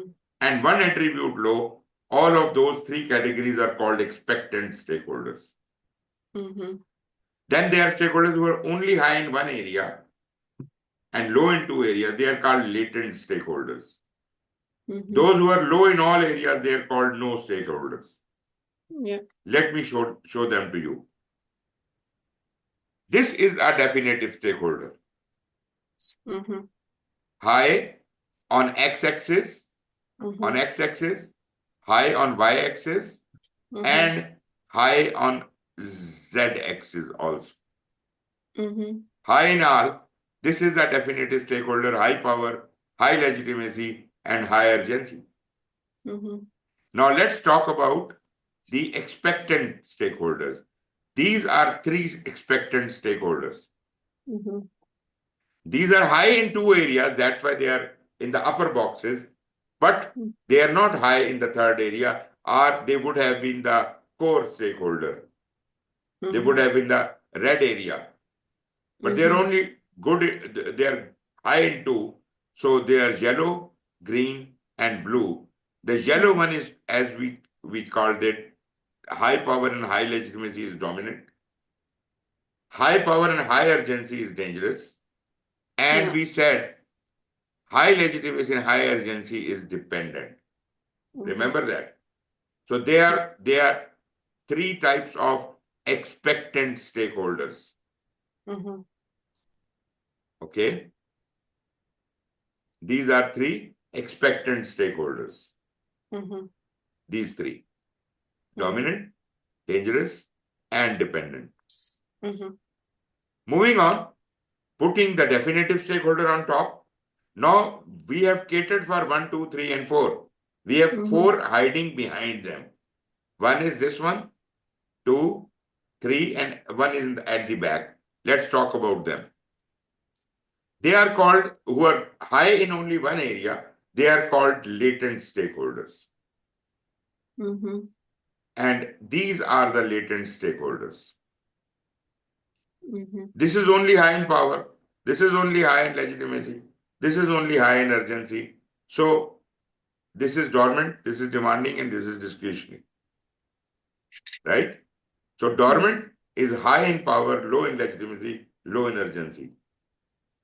Discretionary is high in legitimacy and low in other 2 areas. And demanding is high in urgency and low in other 2 areas. Now we have discussed 3 more. They are the latent stakeholders, 3 latent, 3 expectant, 6. 1 was the definitive, 7, and 1 is hiding behind. And that is not a stakeholder. This guy is not a stakeholder. Because this guy is low in everything. Now, if you understand this whole mechanism, this, and this makes the whole cube with 8 smaller cubes in it. Little difficult to understand, but you see, this is a very workable kind of a solution in a difficult, complex situation where stakeholder engagement is complicated. I'm not saying that you will ever use it, but you should know it as if ever you are in this kind of a situation, you can even handle that. Now, let me show you the same thing in another format. In a 2-dimensional format, can I show this cube in a 2-dimensional format? This is a very interesting exercise. This is called a bubble chart. We left the x-axis as usual and y-axis as usual, power and interest. Power here and interest here. As far as the 3rd dimension is concerned, rather than showing it in the 3rd dimension, I am showing it with the size of the bubble. Right? The big size of the bubble, like, this is a definitive stakeholder, which is high in power, high in interest, and high in urgency also. Yeah. Right? What about this bubble? This bigger bubble means high in urgency. And he is high in power also. But as far as interest is concerned, he is low. But the bubble is not, it's not as big as the But that different. doesn't matter. If a bigger bubble means high in urgency, smaller bubble is low in urgency, right? So this is dangerous is medium in urgency. No, not really. I just created them in different sizes. I just wanted to prominently show the definitive. That's why I made it bigger than others. Oh, Otherwise, okay. all are They're of the the, same size. yeah, same size. Okay. Yeah. So I just wanted the expectant stakeholders to be shown with same size. These are three expectant stakeholders. This is the Mhm. definitive stakeholder. But Mhm. what about the latent stakeholders? Who are the latent stakeholders? These guys, the bubbles are not big, but they are high in one area. Dormant is high in power only. Mhm. Dominant is high in interest only. Mhm. And this guy discretionary is uh, high in interest, yes. And non-stakeholder holder is low in everything. Mhm. It is just a matter of showing these things, whichever is easier for you to understand. You could use this model. You could use this model. This is Mhm. purely salience. Mhm. This is the cube model. And then we have this model. This is called a bubble chart. We are using the Mhm. salience model in a bubble chart. These are Mhm. three different ways of representing it. Now, how to analyze it? Now, it is very interesting. When we have categorized them as core stakeholder, high, expectant, these are the high in two areas, and Mhm. then we have latent, high in only one area, and then non-stakeholders, low in all areas. Now, let us see how do we define the strategy? The people who are high in all, they are definitive stakeholders and they are most important to us. And our strategy to deal with them is give them focused attention, close management, keep them satisfied, and keep them informed. Mhm. Those people who are high in power and legitimacy, they are dominating, so they are also very important. So we have same strategy which we had for definitive, and the same strategy we apply for dominating. Focus attention, close management, keep satisfied and keep informed. Now the dangerous stakeholders, which is high in power and urgency, they are dangerous, and what is their attitude? They cause nuisance. They are Mhm. potentially harmful. So we have to manage them. We have to control them. We Mhm. have to pay special attention towards these guys. Manage Mhm. them very cautiously and just keep them cool and calm. Keep them Mhm. satisfied, right? Do not, if you stir them up, they are going to cause riot. Mhm. Then we have got high in legitimacy and higher urgency. They are dependent. So naturally, they are not dangerous for you. They are Mhm. okay. They are dependent. They need orders. So they are Mhm. prone to realignment. Whoever is holding the decision power, whatever that person decides, they will oblige. They are not Mhm. dangerous. They are Mhm. dependent. So keep them informed. You Mhm. don't have to keep them satisfied. Keep them informed. What is happening? When is the decision coming? And they will be okay. Mhm. Let's talk about the latent stakeholders. The guy who is having high urgency is very demanding. So they always need immediate action, and they are the people who are unnecessary important seekers. If you look down in the list of your stakeholders, you will find these guys unnecessary important seekers. So, how to deal with them? Monitor with care. Just keep spoon feeding them, keep them satisfied. They will be okay. Monitor them with care, right? Then we have I got the can people who are high in legitimacy. Now they are very nice people. They are discretionary. They don't bother you. They are good stakeholders. They do not interfere with your working in case of problems. They just sit back and relax. They are the lawyers. They are the judges. They just don't really cause any trouble to you. So you have to deal with them at a macro level. Don't have to go into detail. Regular status reports must be provided to them just to keep them informed what is happening. Then we have got stakeholder who has very high power, but they are not bothering you again. They are dormant until that power is to be used. Naturally, when this dependent stakeholder will ask them to make a decision, they will make a decision. So they do not have any needs of their own. They do not bother anyone. So we just don't need to do anything about it, but just keep an eye, right? Because they are very important people. They are very highly powerful. So just keep an eye on them. As far as the last category is concerned, which is low in everything, so we don't need to take any action on them. They are not considered stakeholders as far as now is concerned. But if any stakeholder changes its status, he moves from low power to high power, then probably we have to change our engagement strategy about that stakeholder.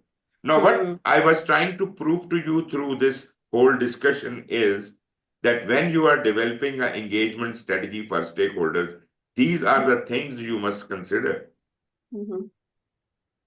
Can you come up with some examples of a stakeholder who was kind of a nuisance in your project? Yes, I was just thinking about this person. Right? Then can you think of a person who is kind of a good stakeholder or always cool and calm, never bothering you? Yes, So I think this is yeah. a very good discussion. And this should give you a lot of knowledge. But at the same time, you don't need to exercise it in a normal life. This is a very good table. Yes. You should only use it when you are dealing with a highly complex situation. Okay. There is a modification or, I had actually read out a research paper in which some students, PhD students, they had created another cube model, but that is a little interesting because this model is different from the one we have. Power and interest remain the same, but the third dimension is not urgency. The third dimension is attitude. But the interesting thing is, attitude is a negative trait, isn't it? You say this person has a lot of attitude. What does that mean? It's a negative trait. Now the whole thing changes when a person has a lot of power, a lot of interest, but a negative attitude. A lot of attitude means negative attitude. So this person on top, this cube, upper cube, this is not the best for you. This is the person, because of his attitude, because he holds the power and interest, so he will be a saboteur. He is the most dangerous person. A person who is a kind of, let's look at the time bomb. This guy is a time bomb. Time bomb means high in power, low in interest, and a negative attitude. Time bomb. Tripwire. This is low in power, low in interest, but a negative attitude. He doesn't have any power, doesn't have any interest, but he has got a lot of attitude. This guy is a tripwire. You should not interact with this person or he will cause problem. Yeah. And this guy is irritant. Irritant is a lot of interest, low power, and a negative attitude. Yeah. This is an irritant. He keeps bothering you all the time. But the good people are sitting in the back back cubes. Mm-hmm. We have got we have got acquaintance. This guy, okay, who is this guy? He is a guy who has no power, no interest, and a very good attitude. No Mm-hmm. power, not a very good attitude. This is a good friend. You like to know that person. You like to be an acquaintance of that person. This is okay. Then this is a friend. What is a friend? He is high interest in the project. He has no power, but he has got a very good attitude. So high interest and good attitude makes him a good friend. It's better than acquaintance. Then we have high power and low interest, Mm-hmm. but attitude is good. So this guy is a sleeping giant. Mm-hmm. Power makes him a giant, and he is a sleeping giant. He doesn't bother anyone. He always keeps sleeping. And Mm-hmm. then we have got people with high power and high interest and a positive attitude. These are the best for us. These are our saviors, Mm-hmm. right? I think you would like that. I know this is too much information, but this is interesting. So, yeah. Mm-hmm. So we can take a break now because I'm done with these cubes and all. So naturally, it took a lot of time, but I suppose it was You're interesting. gonna have like 10 more slides about cubes. Okay, So let us meet after, say, how much? Do you need a break for 10 minutes? sure. Yeah. So let us have a break for 10 minutes and we'll Okay. be back. Thank you very much. See you soon.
अस्सलाम वालेकुम। Welcome back Tahir. बहुत शुक्रिया sir. Mike नहीं खुला हुआ आपका। Oh sorry. Sorry sir.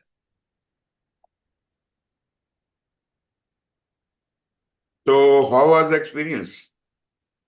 About this, yeah. बेहतरीन sir.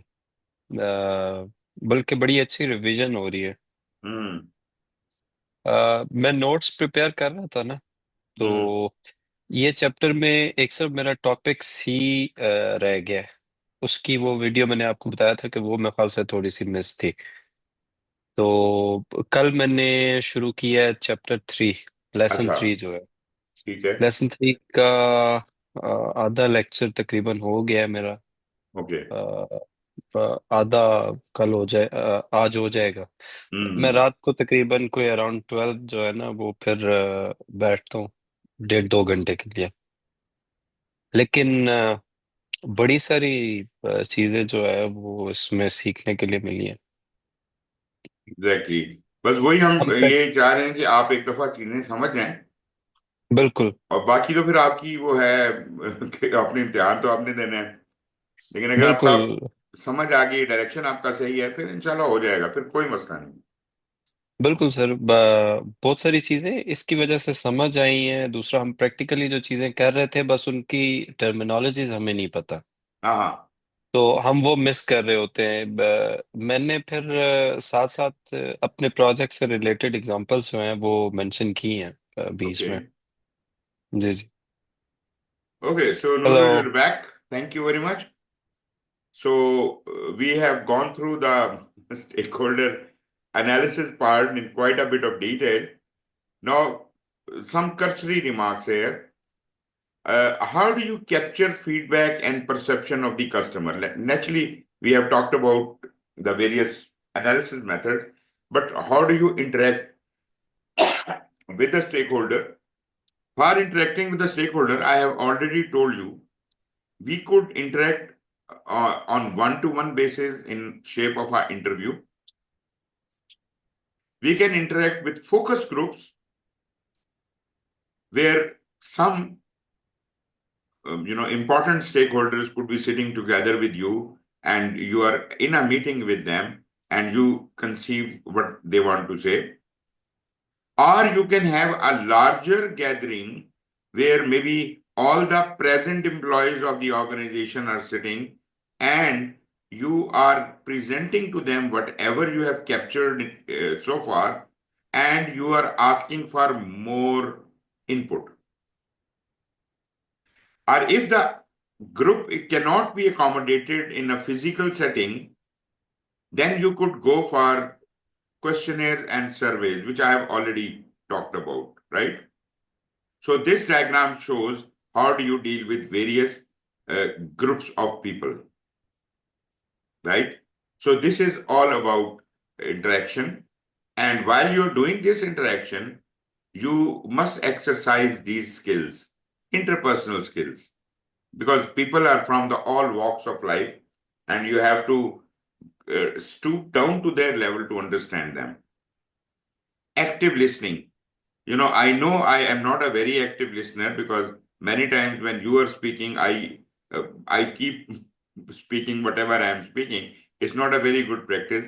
An active listener is the one who uh, listens to the other person, understands the message of the other person, recapitulates that message, and reproduces that message back. I hope you people are doing that when you are listening to me, and when you want to contribute and get a confirmation, probably because of paucity of time or other factors. Maybe I am not a very good listening in that thing, but I should be stopping and letting you speak. That is very important, and then confirm whether you have perceived the message correctly or not. Emotional intelligence. Uh, Again, when you are dealing with your stakeholders, you have to go down to the level they are thinking from. You have to try to understand why they are thinking as they are thinking. I have to be kind of exercising the empathy. I must be emotionally intelligent, more social with them, rather than putting them at a one-arm distance and not letting them into my bubble of privacy. That is not good. If I want to be more social, as a project manager, you have to interact with anyone and everyone. Therefore, you must think from their point of view rather than your own point of view. And then whatever methods or tools you use for communicating with them, they must be effective, right? So that is a normal common message from this slide, and there is nothing more specific about it.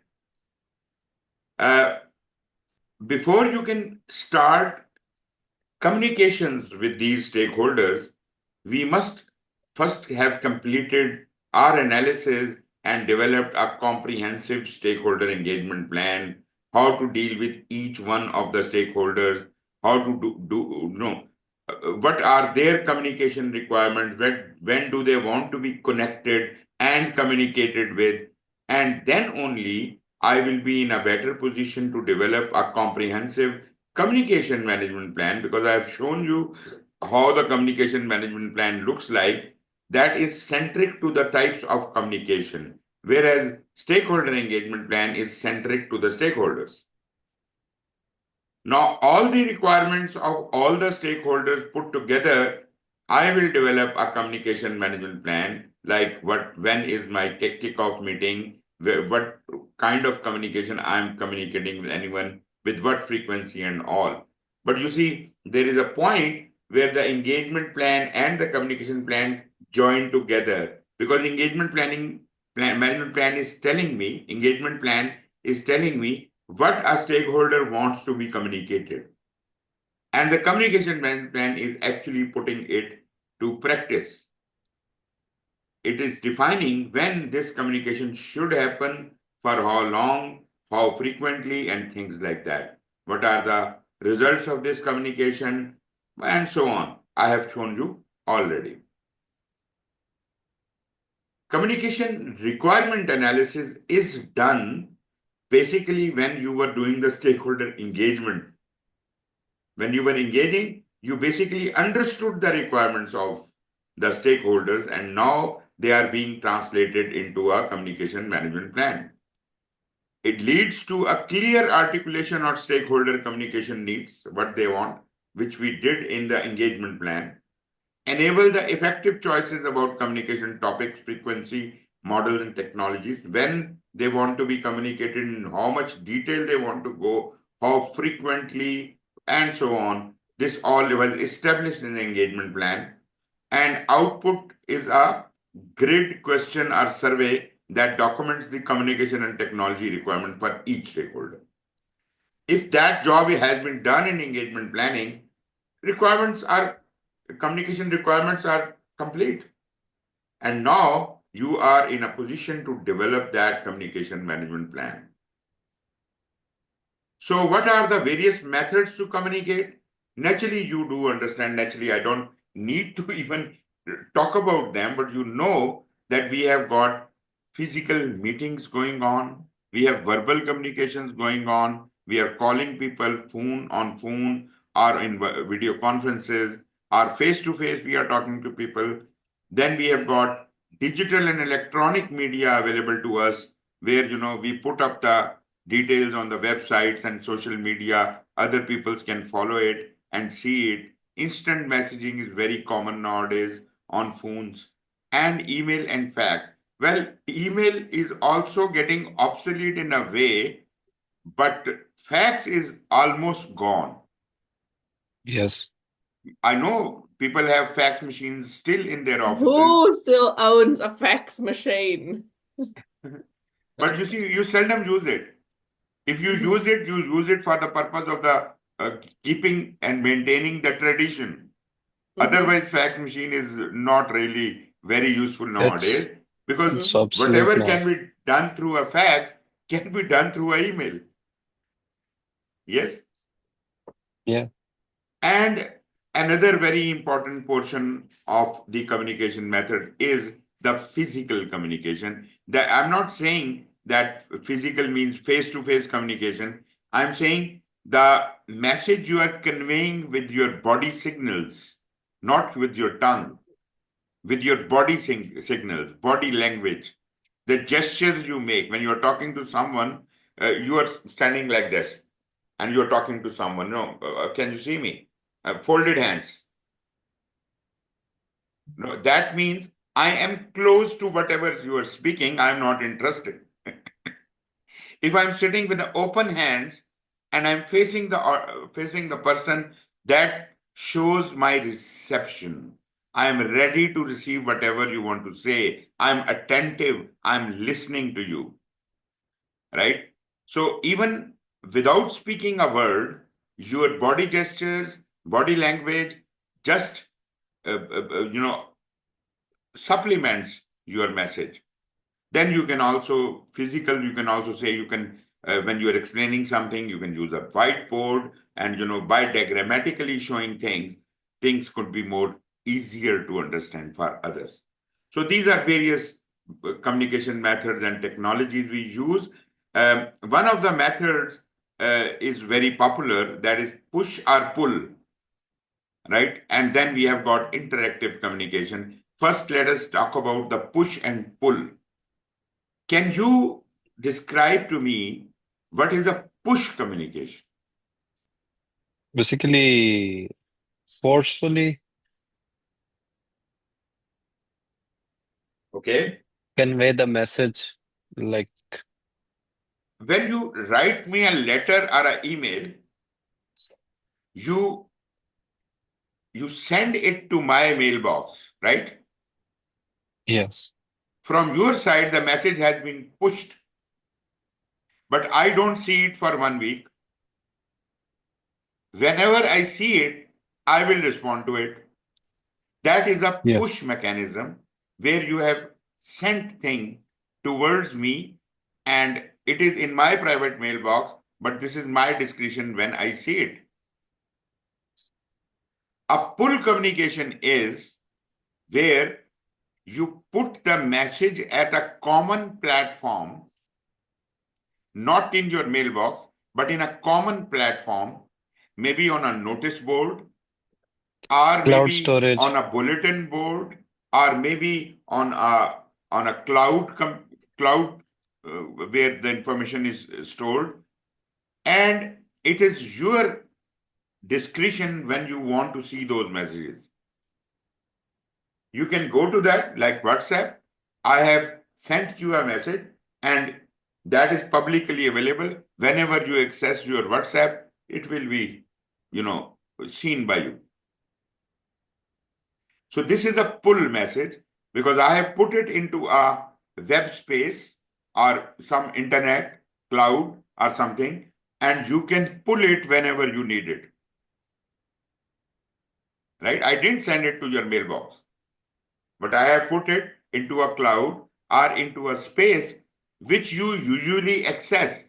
And whenever you will access it next time, you will get it. You can pull it and you can make use of that. So this is the difference between push and pull communication. Although this is not very significant, but you must understand there is a slight difference between these two techniques. And then the third method is interactive, and that is the most effective method. If you have to communicate with someone, talk to that person, do the conversation.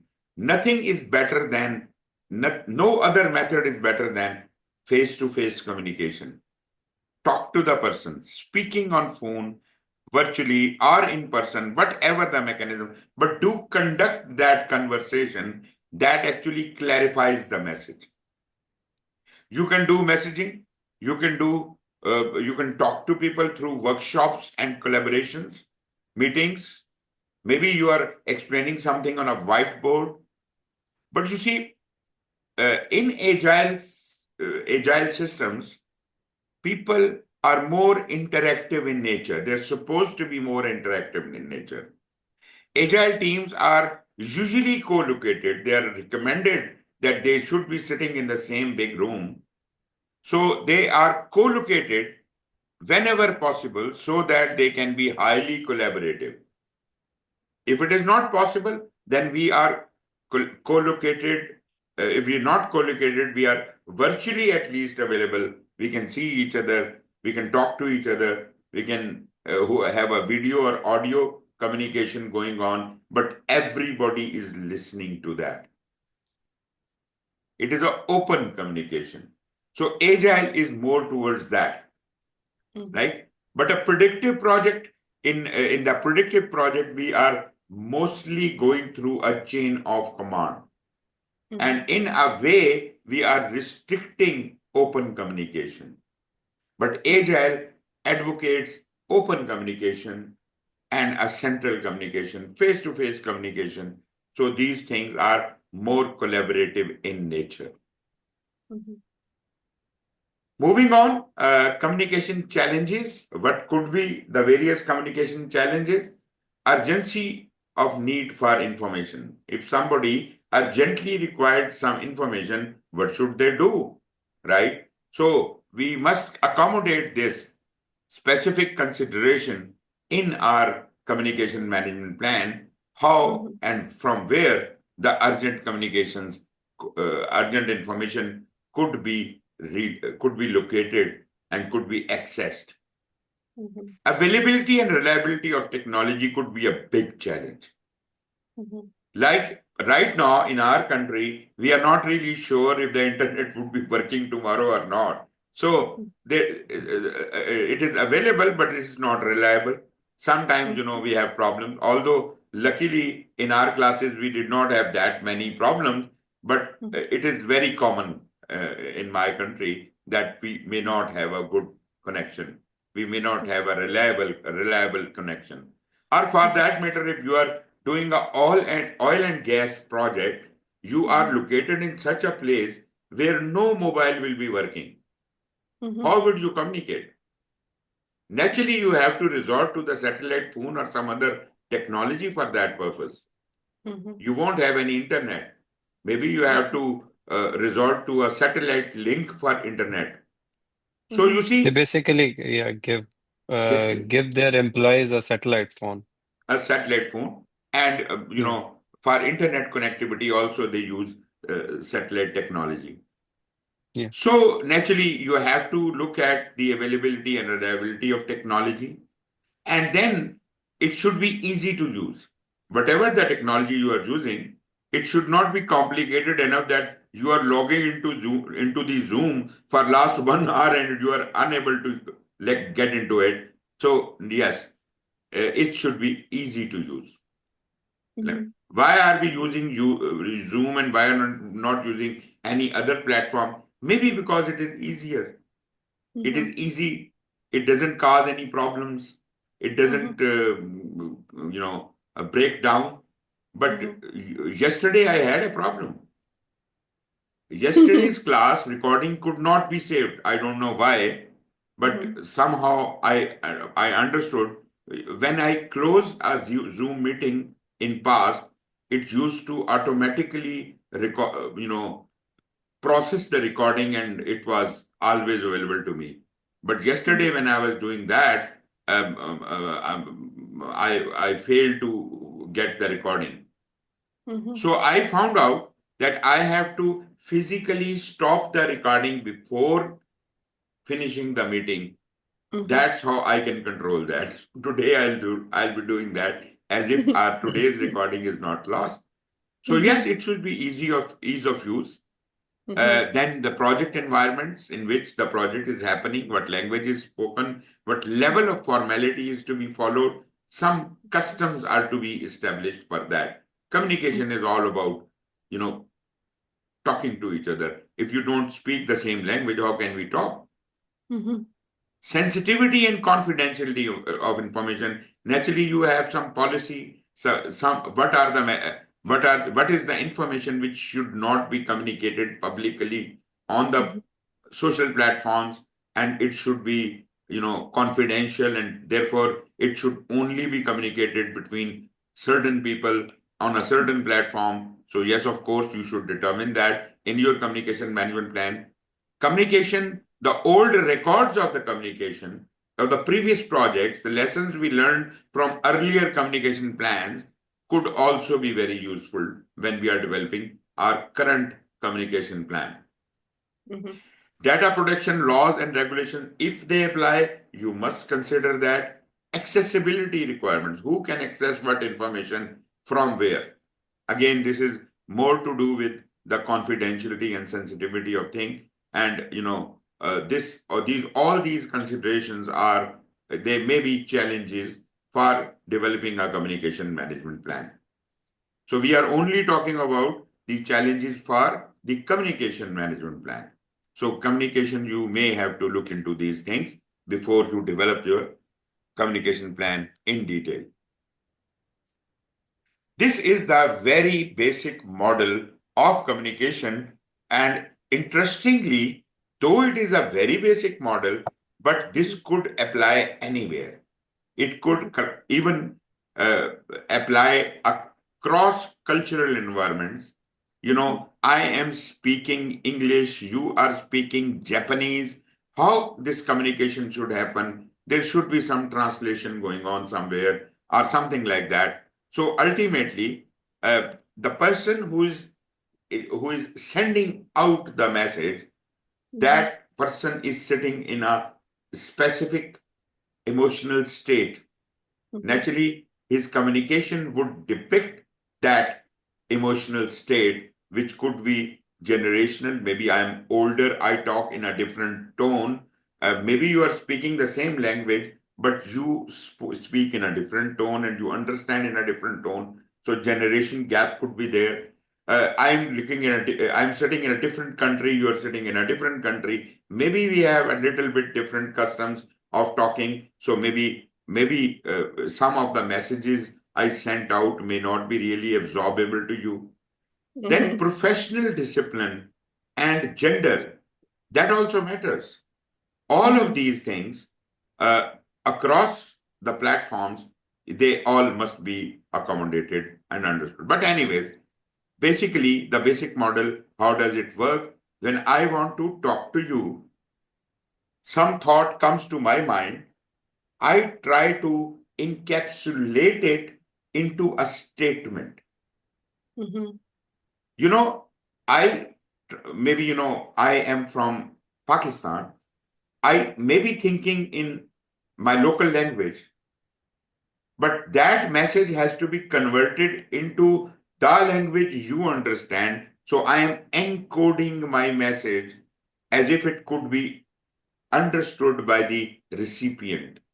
When I send this message out, whether I do it verbally or I do it online, it must pass through some medium. If it is online, it is passing through the internet, and there might be some noise in the internet, may disrupt my message. Maybe the way I'm speaking to you, you are not hearing it exactly like that, right? And even if you are sitting right in front of me, and I am speaking out my message, but there is a lot of noise in the room. Due to that noise, you may misinterpret my message, isn't it? So, anyways, the medium may disrupt your message, may spoil your message. Therefore, it is a necessity when the message is received at the other end, that person must decode that message and give us a node of acknowledgement whether this message has been received or not. Right? The message has been received and understood. That is the acknowledgement that decoder sends back to decoder. The receiver sends the acknowledgement. Maybe if you are sitting in front of me, you will node in front of me. That means yes, you got it. But if you are on internet or somewhere, maybe you write a little message. Yeah, you say message received, right? But you have yet not responded to me. Whatever I have sent you, you will have to process that data. You will have to create a response to that data, and give me a detailed feedback message. This would be encoded from your end and will be decoded at my end, passing through the same noise. We have got different personalities, different gender, different nationalities, different specializations, different generational gaps, and we have our own biases. When I speak from my biases, but your biases could be different. And you may not understand really what I'm saying. What I'm trying to actually portray to you is when you are developing a communication model, you should take care of all these things. You You must would think consider who is that sitting on the other end. Yes, you please. would think that gender shouldn't be Well, there. you see, maybe I'm not saying that I'm differentiating based on the gender, but maybe females are more soft spoken, males are not, right? So I must soften my message if I'm talking to a female, isn't it? So that is exactly what I meant. I'm not really trying to do a Unless yeah, you're a loud female, yes, right? hmm Okay. yes. Anyways, this model is a very basic model and you have understood it. But in an organization, there could be more complicated models. Like, I don't know if you have been you've been there in offices back 30 or 40 years back. That time, the communication model was quite different, right? Or even older times, people used to communicate. No, an office has a discipline. Nobody could write a letter, send out the letter all by themselves. They have to submit their documents to the mailbox, to the mail boy. Mail boy would collect all the letters and he would be responsible for dispatching them. And similarly, all the mail coming in would come through the mail boy and he would drop those letters in front of on the table of everyone that this is your today's mail. I know that is very old time method, but now we are having emails and we have got all other methods. So there is a lot of things which are eliminated from the system, but organizations do have a communication model adopted. Although today's communication model is highly IT oriented or it is internet related, but anyways, we need to have our communication model adopted in our organizations.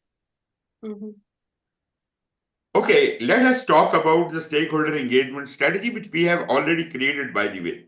We have already talked about it. We have talked about it from the perspective of the 2 dimensions and 3 dimensions and cubes and all that. That was all the analysis. So, when you are developing the strategy, finally, in the engagement plan, you must talk to all the stakeholders, must involve and engage all the stakeholders, tell them what we are trying to develop, enable the appropriate management strategy which you had selected from your analysis, the 2D and 3D models you have created, and you have now understood that how am I going to communicate to this person, how often, and what type of data. So that all has been decided. So enable the appropriate management strategy and create and maintain that relationship with that stakeholder. And remember, stakeholder needs might change over time. And if they do, you have to change your strategy accordingly. So communication strategy is not going to remain same. It might be highly mobile, highly flexible, but you see that all depends upon the stakeholder analysis going on all the time. And not only that, I said stakeholders are going to change all the time. Old stakeholders may go away, new stakeholders may join, maybe stakeholder interests does change and their influence does change. and therefore we have to change the strategy to deal with them. So anyways, all your stakeholders, you have to develop a very comprehensive strategy for each one of them. We have already talked about the stakeholder engagement assessment metrics. This is just portraying the same thing. I don't need to waste any more time of yours on this. You understand what is meant by C and D, and these are 1, 2, 3, 4, 5, 6 are the stakeholders. So this stakeholder was neutral, and we desire him to be supporter. This What's stakeholder was interesting, resistant, we wanted him to be neutral. Yes, please. what's interesting about this is actually stakeholder one. We're Okay. currently there leading, and we just want the support. Exactly. So what That's do you really, think about this? Who is this stakeholder? sometimes like the project sponsor, they might want to Yeah, lead. They exactly. need to let the project manager When lead. he develops the project charter, he is in the lead role. But then he hands over the baton to the project. So the project Right. manager desires him to take on a supportive role because now he is in lead. Now the project manager is in lead. So this is why this leading role is shifting to the support role. So you have to very carefully design that, which role, what is the current status, and what is the desired status, and accordingly you should act upon that. But this is the basic understanding you develop in the beginning. Yeah. Right? Okay, moving on. Which of the following is not a stakeholder in a financial project? One answer is correct. Someone opposed to the project. Project manager is not the stakeholder. Someone who is not interested in the project, or the project sponsor is not the stakeholder. Which of the following is not a stakeholder? It should be C, right? I think C. C, yeah, of course, you are very right. Someone who is opposed to the project is a negative stakeholder and is definitely a stakeholder. Project manager is a stakeholder. Project sponsor is a stakeholder.